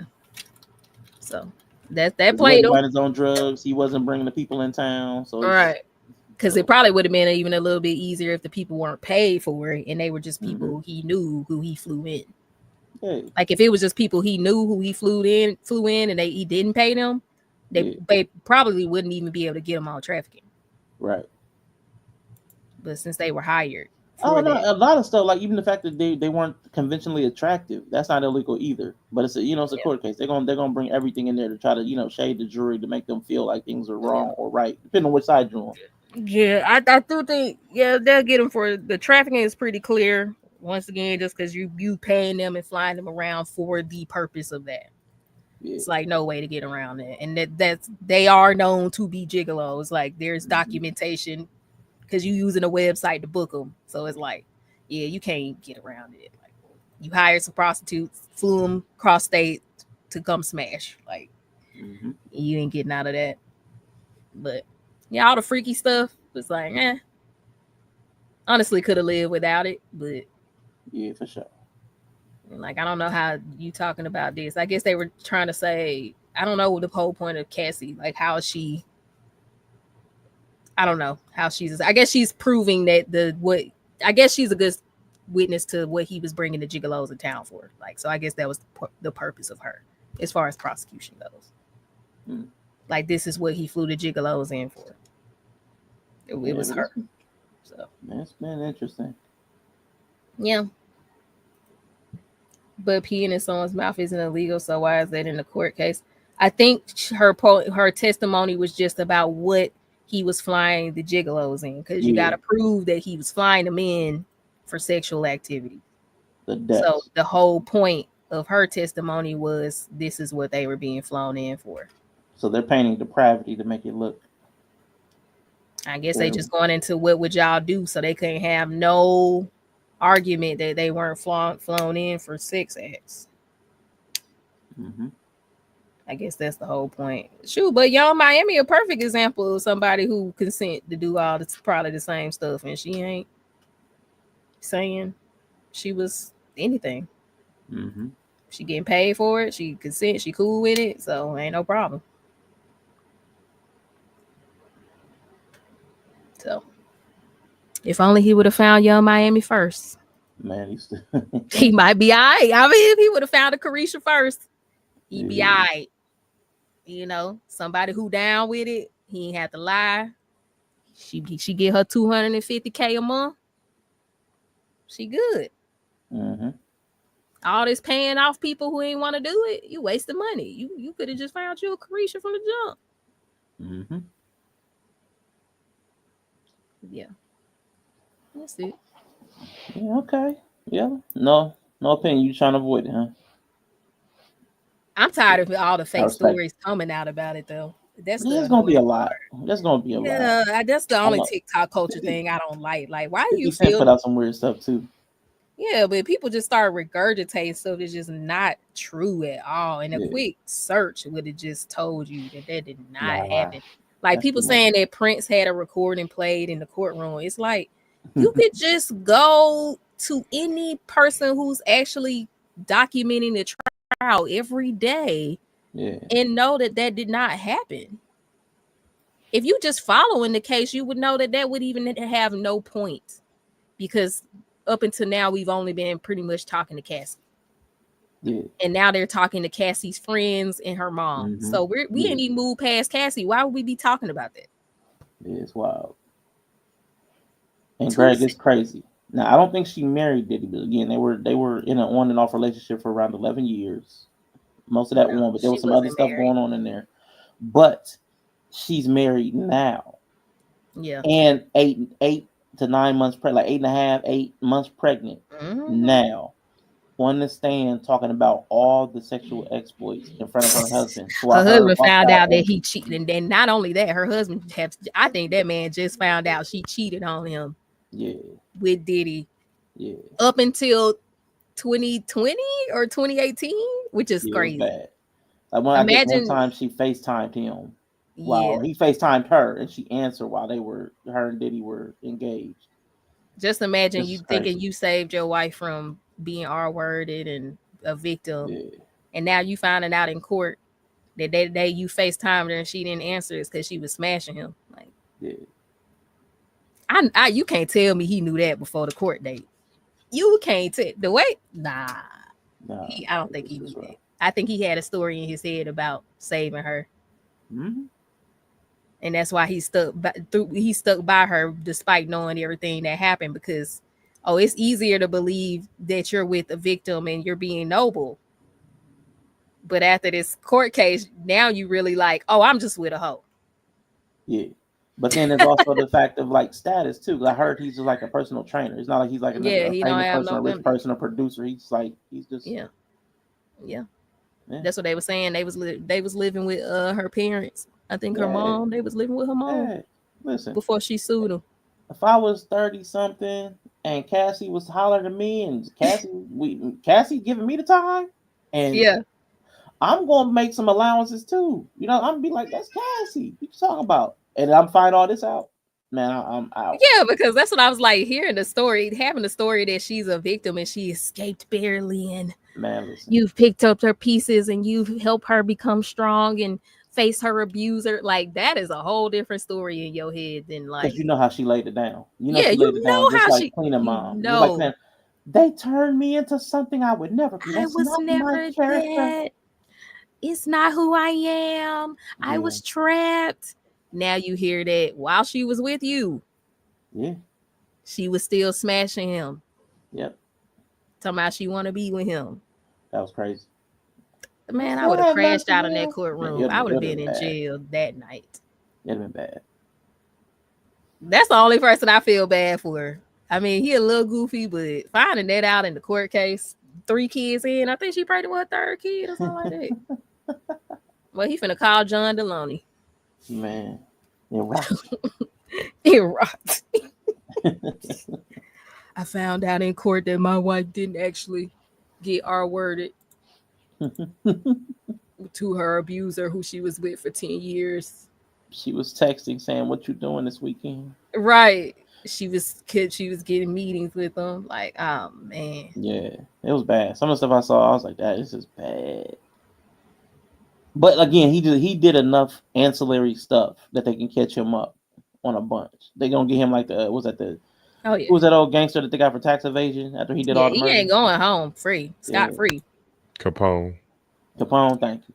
He got Young Thug. Chicago would know. He got Brian Steele them in there. Of course. He got Brian Steele. I think he there for the Rico part though. Man. But yeah, so that's the update on the Diddy thing. I mean, it's interesting. Yeah, it is interesting, and it speaks to a lot of dynamics like victimization, consent, like power dynamics, all the stuff we be talking about. But when it gets played out, man, it's really messy, and it's hard to untangle that stuff. Yeah, because we shaped some narratives. We've shaped a lot of narratives around women that make them perpetual victims, no matter what. So she could go back 50 times. It's like, you don't understand Stockholm syndrome, right? Yeah, you understand. She was broke, right? Somebody she was gonna go on a tour. He was like, man, let me stop playing. Let me sue this man for 20 mil. Right. He'll probably give me the money. And he did. They settled like 24 hours. But she opened up a can of worms, I think. Yeah. I think for her it was just a money thing. Like, oh, I need the money. Yep. I think he knew she needed the money. He was like, whatever, 20 mil here. Don't talk about this shit no more. But shit, like I need to get my life together. I'm gonna get a dude that's outside the industry. Yeah, right. It was a money grab, but I think it triggered the it did the feds. Because of the details. Then they like kind of took it for themselves and decided to charge him. They sniffed the money. They was like, "Oh, you selling it for 20 mil in 24 hours?" That means there's more here. Yeah, let me get a cut. That's all. That's the only reason the feds got involved. Man. But yeah, that's it. Take that fatigue. I hate you so much. I hate you so much. Why would you say that? I'm just saying, man. Why would you say that? Why is this married couple laid out on the floor in their wedding clothes? Black people so extra, bro. So yeah, that's basically that. Yeah, I'm completely avoiding that shit. So let me ask you about the other one, because I know you got an opinion. I could tell when you're talking about it. What are your feelings now that we're this far into the DDG Halle thing? Man, so I need people. This is why I hate niggas. They give away orders of protection like free condoms at the clinic. Like you do not have to have any type of proof to get that doesn't prove anything. Yeah. With an order of protection. All it is you made a claim. It's basically an order of protection is like a normal motion in court. Because they all come with a court date where the person in question has a chance to come explain their case. Now, if it's all this type of situation where he done put his hands on her. Why is he not on his way to jail? This ain't 10 years ago. Right. Like with Diddy. January. This January. October. Right. This January, October. Yeah. So you could easily go to the police still. You got all these photos and all this other shit. Why he ain't going to jail? Mm-hmm. So people here, well, yeah, she got an order of protection that said he did this and that and the other. And the first thing motherfuckers want to talk about is, I knew it the whole time. Knew what? Knew what? That don't prove shit.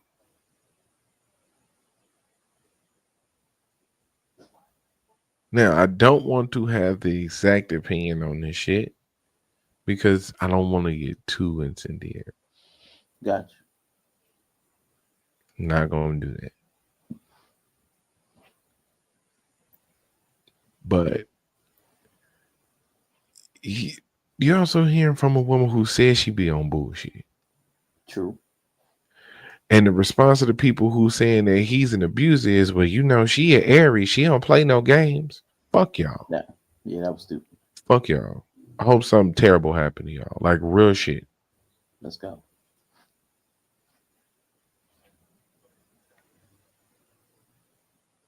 Because understanding that we exist in 2025, the court of actual law don't matter as shit until you get to it. Court of public opinion. That's the only shit that really matter right now.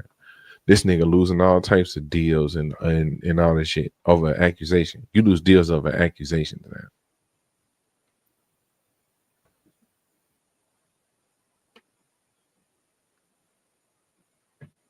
If he did it, cool. If not, cool.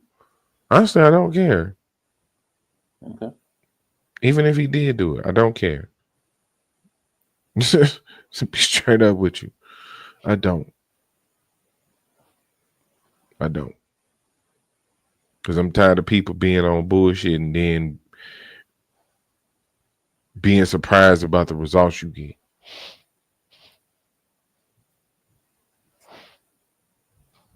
I'm not. I'm really not. And everybody enables this shit, and everybody say that this is how this goes, and this, man, fuck off. Oh, no. There's so many people just be okay with the type of shit that she be on, and like you said, having a baby involved. That's why I'm tired of seeing him, because I'm tired of seeing the kid go through it. But I don't even have enough empathy to care about that. And wore you out. I don't. Because he really just being used as a weapon right now. Yeah.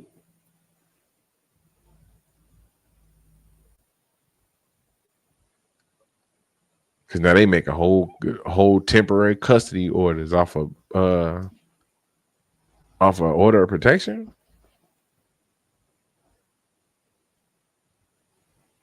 Temporary full custody, all this other shit. Yeah, you know, I'm in the midst of that.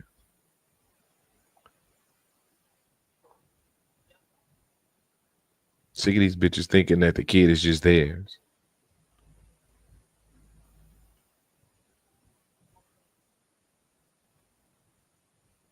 That's why this little girl in the middle going through that. Because it's just her mama. I don't even think she married. I know she ain't married.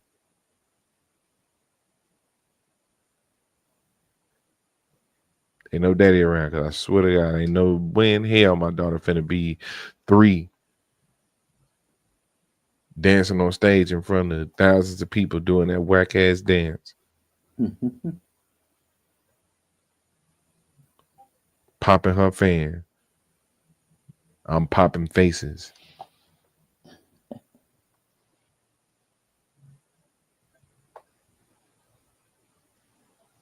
And it's just everybody's convinced. That's kind of where Bree was saying, with like the just bad information. Like at this point in 2025, let shit play out. But but we ain't got to because you got it. It's not even about the truth. It's about who's first with the story. Mm-hmm.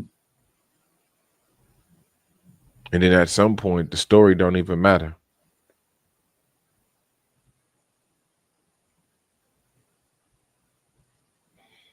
That's why the first part of the whole show is cases everywhere. You got all these cases. Shannon Sharp got a case. Diddy and Cassie, Haley and DDG, Meg and Tory, Chris Brown punching niggas. Cases everywhere. Everybody in court.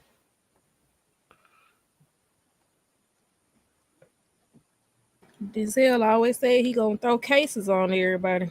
Mm-hmm. I'm putting cases on all you niggas. Yeah. And everybody guilty.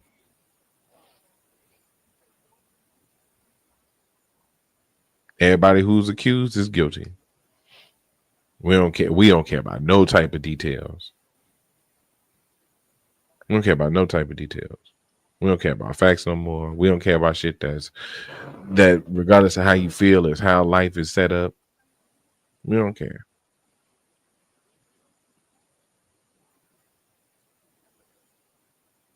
So that's where my black fatigue come in. I'm sick of niggas. I'm sick of how we enable shit. I'm sick of how we keep being okay with dumb shit. How we gatekeep dumb shit. You could tell the fucked up shit that we be on by how we try to gatekeep it from white people.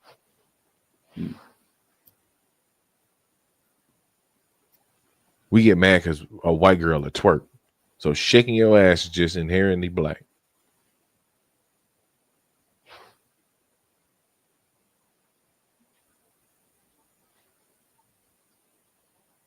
Yeah, I'm sick of niggas. That's what my black fatigue is.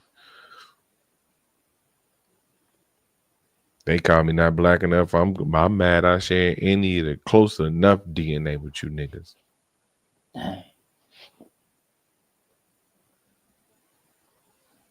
Oh my God, like that fucking plantation that burned down. You know, that pissed me the fuck off. The plantation burned down. Cool. I understand what happened there. But motherfuckers ended up celebrating about this plantation burnt down like the ancestors did it. Yeah, fuck that plantation.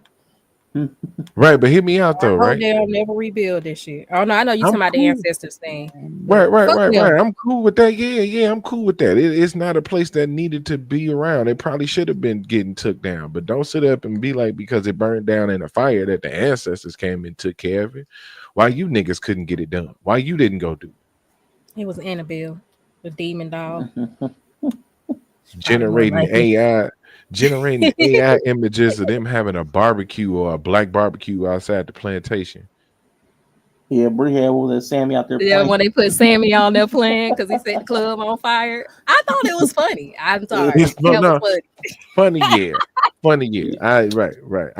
It's probably if Yella don't like the sentiment behind it. Yeah. Because nigga, that's not what happened. You got lucky. Yeah, I'm not really an ancestor person anyway. Right, you got lucky a storm hit that day. Because guess what? How many storms been in that damn area and all of the years that place been up? How many storms? A whole lot, because it's been around since slavery. So it's been a whole lot of storms of that level that could have burnt that place down. That could have happened at any time. Did they figure out what started the fire? I heard electrical fire. Yeah, I thought it was electrical, right? That was the last thing I heard. I thought it was from a storm, but electrical fire, that's cool too. Because it happened around the same time the storms was happening. So I thought I didn't look into the story enough to once niggas tried to start wearing it like a victim. That stopped me from wanting to even figure out why the shit even happened. Because I know a bag of chips. Because I was just curious to know if it was like an arson. Open the damn bag of chips. Thank you. They opened the bag of chips. No, a bag of chips got open. They didn't even do it. Yeah, they didn't even open the bag. It just got open. They didn't even do it. A bag of chips. That motherfucker just opened. Oh, shoot. But here we are talking about the ancestors did it. They did. Why didn't they choose to do it when all these people was having their wedding receptions and parties there, and they was full and kicking it, and all the bad stuff was going on, and niggas didn't care about nothing y'all was talking about. Systems work. It's not logical. It's not about that. That's they attribute all the things they want to happen to the beings. Just imagine the level of fucking ego that all the dead would have to do after they lived through this miserable ass existence of being black on this fucking planet is worry about your stupid petty ass, your ignorant, insignificant, can't give a fuck about nobody else but your own selfish ass. The dead ain't got nothing else to do but stick around the planet where they had to endure all types of hate and pain and endure all types of racism to sit back and watch you, to sit back and protect you. The motherfucker who twerk and eat hot Cheetos and drink Hennessy all fucking day, that person, right?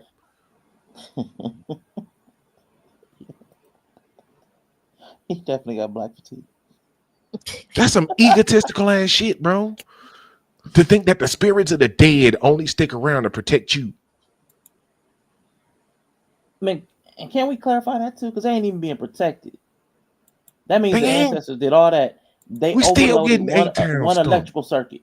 They overloaded all their power was to overload one electrical circuit. We still been getting the A-Town stump. We still getting the A-Town stump. Because it's 75 goddamn streams that I've heard in the last 2 months talking about what we can do about the community because it's still fucked up. Yo, Craig, he went full beef curtains. I imagine you just stand around twerking while you shower. Right. That'd be horrible. Be around. That's right. They just be here. Yeah.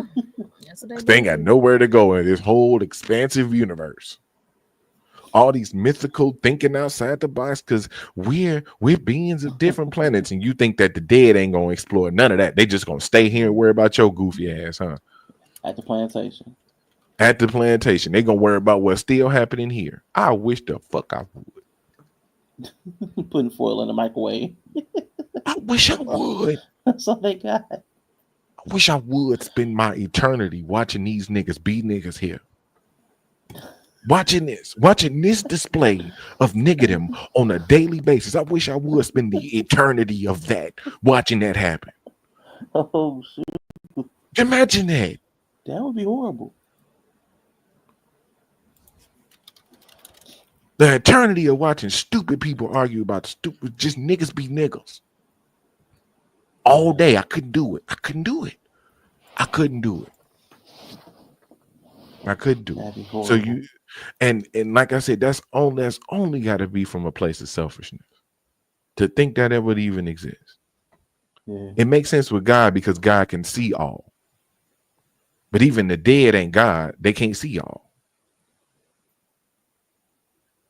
So you mean to tell me they only finna just, well, let me go check on my cousin Cleotis and them.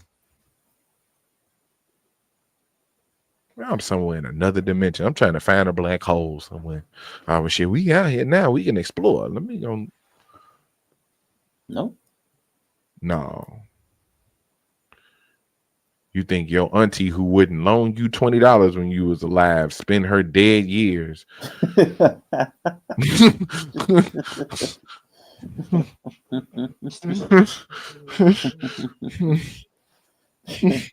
would be crazy. Ain't never ring your phone. Man. Your great cousin who used to sell moonshine, who don't even know you exist, decided they just gonna stick around for you. Yeah. And then we blessed and highly favored. So you think that you specifically favored, huh? Oh, so you think so it's specifically about you? Yes, sir. That's too funny. Egotistical ass niggas. The stats ain't adding up, yo. We can't be suffering through racism, systemic racism. We being held back, DEI getting took away. We getting all these obstacles thrown at us, but yet we're these mythical creatures. who are like blessed to live this awesome existence.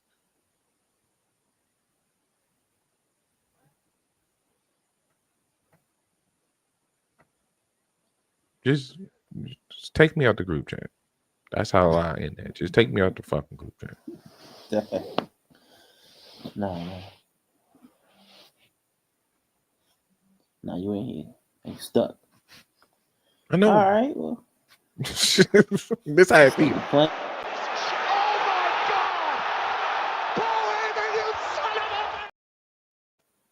Man.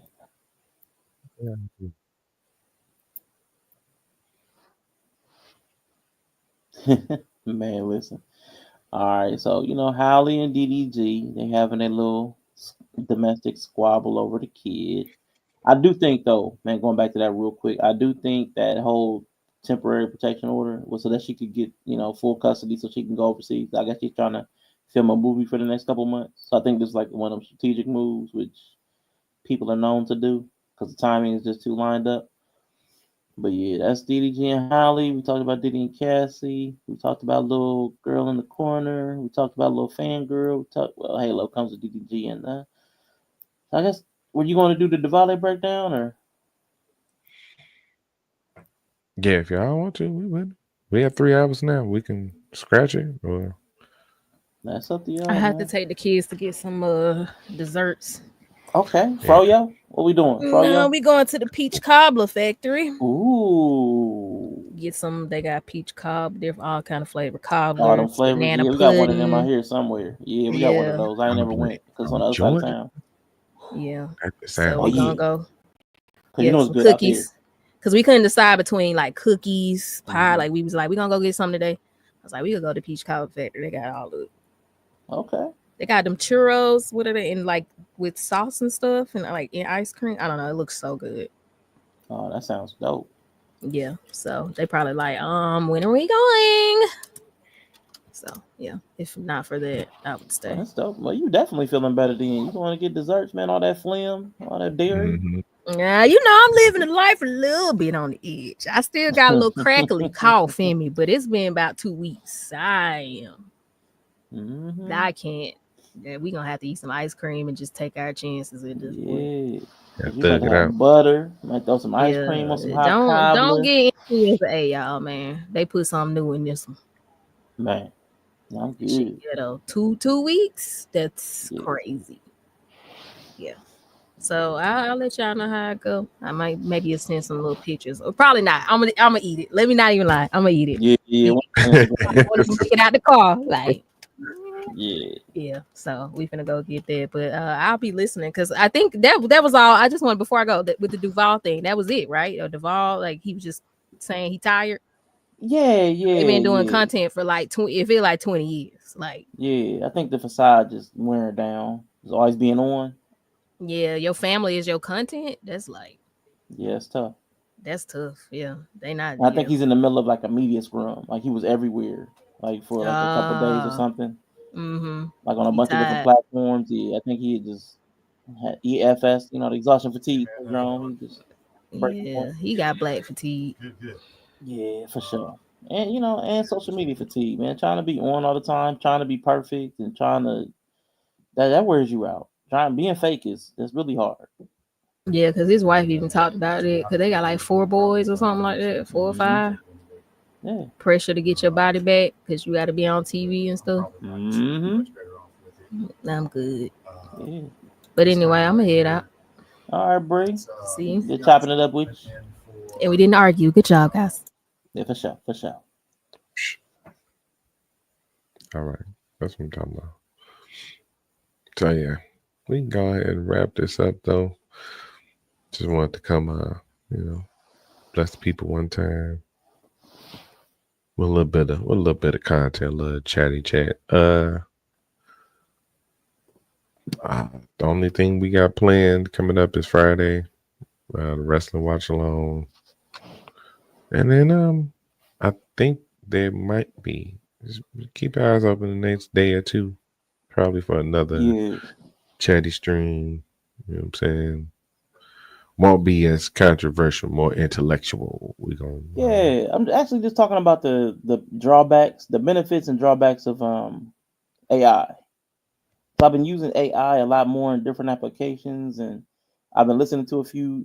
Of course, everybody's worried about it. The AI overlord is taking over, but I kind of want to get with Bree. I know Bree uses AI a lot. I use AI a lot. I don't think Yella is as tapped in on AI as I am or Bree is, but just have a chat about the things that people are worried about. I do have a video that I kind of have segmented up with timestamps to kind of like some experts in the field that kind of have some concerns and thoughts about it, and just have a conversation about the I guess I want to say strengths and weaknesses, the pros and cons, because there are some deep possibilities, like on the good and the bad end. We all know displacement. Every technological leap there's been some great number of displacement, and each technological leap displaces more and more people. So this one could be really bad because what I see is this is going to be the next Google. AI is going to be it's going to be ubiquitous like Google. So that's why I want to kind of chop it up, because I use AI now like Google, because Google has now become a business. Your search results are not search results. Your search results are sponsored results. You might get some relevant stuff, but most of the stuff you're getting is what people paid to get promoted. So Google isn't even really a trusted source. For me, I don't know. I don't know if everybody really trusts Google anymore. I don't. I mean, there's to a certain degree, but it's like there's for like if I really am researching something that's kind of obscure, I don't trust Google to. I definitely scroll. Like I know what you're saying. Like I Yeah. search, but then Yeah. I scroll up most of the way Yeah. because I know once it stops saying sponsored, then Yeah. I'm getting okay. I might get something useful, but Okay. it'll still probably have to be like the third or fourth one down. So. Yeah, gotcha.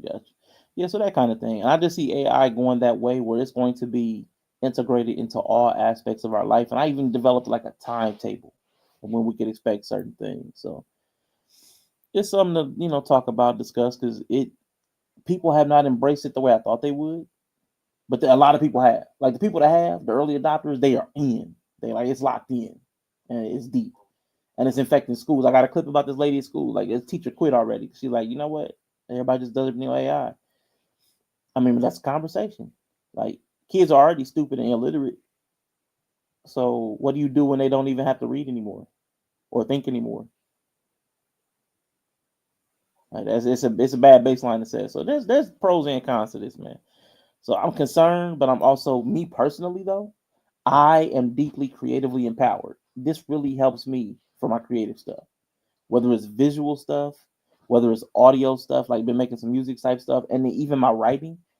When my struggle with writing is getting a structure. So I can just write. I can just put a bunch of words out. My problem is then I got to go back and redistribute the words into a cohesive frame, which takes a lot of time.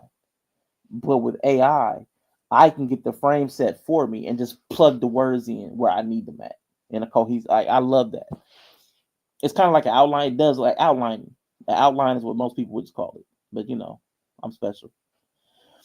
So I use it to help develop outlines with examples, and I'll just like overwrite everything. I'm like with my own language because it's still not good at writing, like actual Manos. What up, Sosa? Not sure what that means. Baking soda peroxido. Okay, just random stuff. All right, looks like you need to go. Let's go ahead and put that user in timeout. All right. So, yeah, I don't know if the AI brought that. Talking about AI. If that's what happens when we talk about AI, man, I'm about to start talking about AI all the time. You brought AI, the overlords over. AIIA, AIEIO, AAIIIA. We need like 50 of them, and they need to like make donations too. Baking soda, I got baking soda.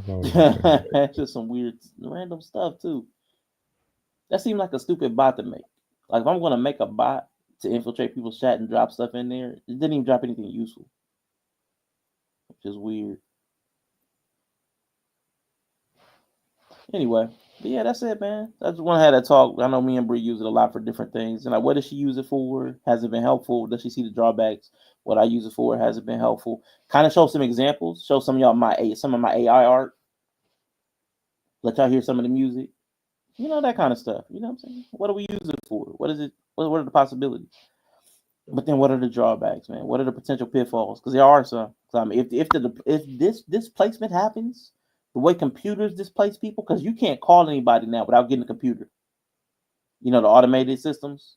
You cannot go without getting an automated system. I don't know a single place, like a major place, that you don't get an automated. Even small places now, you can call the local pizza shop. You first hit an automated system, so it's like they don't even. You don't get a straight person, so it's like, man. So if that's the case with like just regular computing, what about when there's an AI person that can take your order? Yeah. So I mean, it's gonna be more and more displacement, man. More and more kids that can't get jobs. More and more AI, and they talk about the numbers of that. Like, what if you had like there's an AI? Every person has a possibility to have AI. There's 340 million Americans. Each person has an AI. An AI person that is more literate, more numerate, and basically like has a master's degree that can speak any language. So everybody's carrying around a smarter person. And what happens with that? Does it make us better? Or do they replace us? Because everybody's got a pocket PhD. And then what do you do with that? Right? Earth was more than enough. So that's my thing, man. I'm just curious what people think. That'll be it. That'll be sometime this week when Bree give me a date. I said between Wednesday and Friday. We'll do that tomorrow through Friday. Not sure what day and time will be best for her. But that's it, man. Wrestling stuff with Yella. That'll be Friday. SmackDown. Now, I got to ask you. Now that WrestleMania, WWE is in a lull and a little bit worse. This is a personal question that I'm just doing forward. I'm in the open. What made you want to do the watch-alongs now that like the wrestling is less watchable? But you did like Monday, so I don't know. You said Monday was hitting for you. I mean, thanks. Gotta be there. Gotta be there for when it's bad and be there for when it's good. Yeah, I can't do the. Okay, so think about it as think about if you was a sports writer for the Browns. That's your job, right? Yeah. So would you not write about the Browns because they wasn't winning or they wasn't good? I absolutely would not write about the Browns if they were losing. But you're a sports writer for the Browns. I would talk about I talk about high school. Right. These people might go to college or college. I'll talk about these Ohio State people. They may get drafted by the Browns. Right. But I talk about. See, exactly. I'd work around. Yeah. But no, that's just, that's the nature of the beast, bro. I'm doing wrestling content. They do watch alongs. Yeah, I do watch alongs. I'm keeping up with the streamer market, not the wrestling market. Because I could do that with anything. I'm just setting those. That's what you're saying. Yeah. No, I like. I mean, that actually said it right. Yeah, you're doing the streamer thing. So I got you. You're trying to get into the flow of doing the wrestling streaming content. I'm with you. I respect that. Yeah. I was thinking as a consumer, I'm like, man, I don't even want to watch. Just a watcher of the product, yeah. But I don't even want to watch. I'm like, I want it to be over. That way, like if it's on like the SmackDown on YouTube TV, I can just put on 2x speed and skim through it. And then Netflix, it's just, man. All right. See, since it's bad, you can come watch it with me and I can make it better. So make sure y'all following Shooting from the Script. Make sure y'all watching over here too. Make sure y'all watching over on Twitch. Because if the product is bad, I'm definitely going to make it more enjoyable to watch. Because I will roast the product as well. I will tell you how bad it is. You know what I'm saying? You got me. You know what I'm saying? I definitely will. See? Hey, you got a convert. That's right. Yeet. Yeah. That's the cool part about it. Because it's some there for somebody to like. As long as they like it, You know, it just sucks that she would have to watch a 2.5 hour show just to see the one person she want to see. Man. And that's kind of how it is right now. Like if you like one or two people, you would have to watch the entire show to kind of catch them. Hopefully you get them early or something. Like if you like Jacob Fatu, and that's really the reason you watch, you got to go through 3 hours to watch that. So that sucks. But nah, man, it is what it is.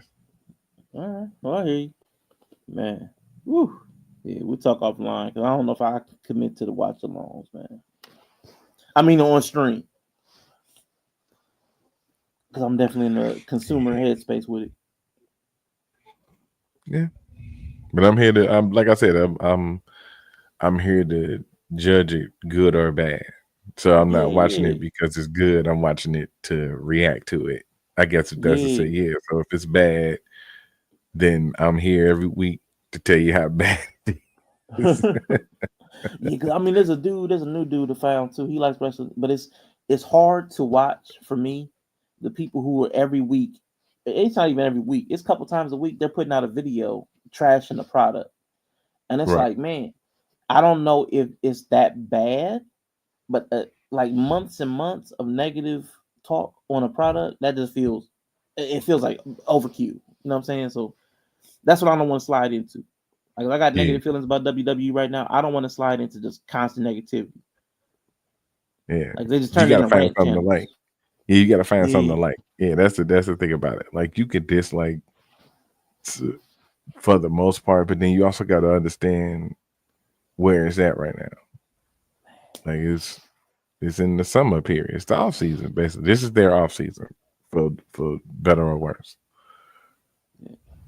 So, you know, I lower your expectations a little bit. You know what I'm saying? It's not gonna be perfect. I guess I also got certain empathy being in the business now, but also, it's you gotta find something.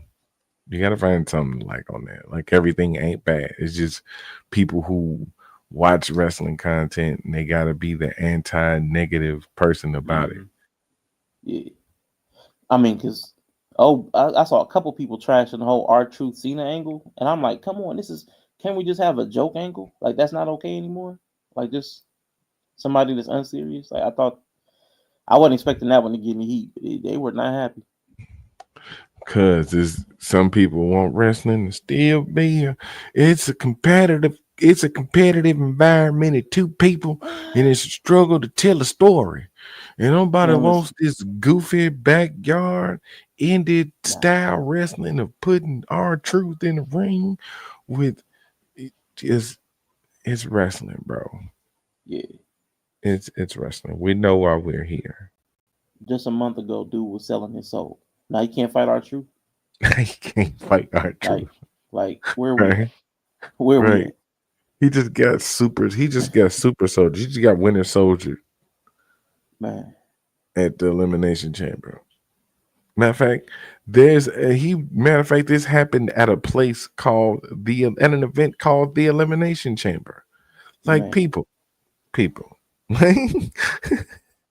Get a grip.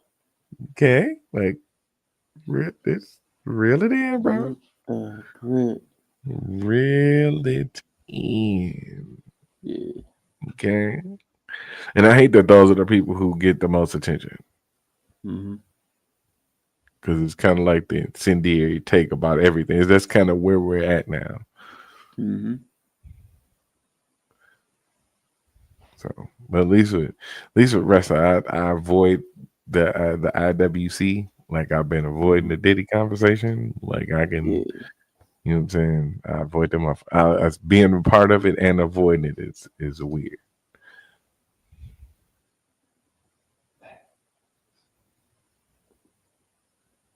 Okay, let me see. What's this? I don't know what that is. Let me leave that alone. All right, well, I'll let you close this out, man. Appreciate you, man. Good chopping it up with you again, as always. And yes, sir. I'm gonna mute up and let you close us out. Yes, sir. Yeah, we finna get on up out of here, man. But as far as the whole conversation today and all the chats, this is basically a way to sum up everything.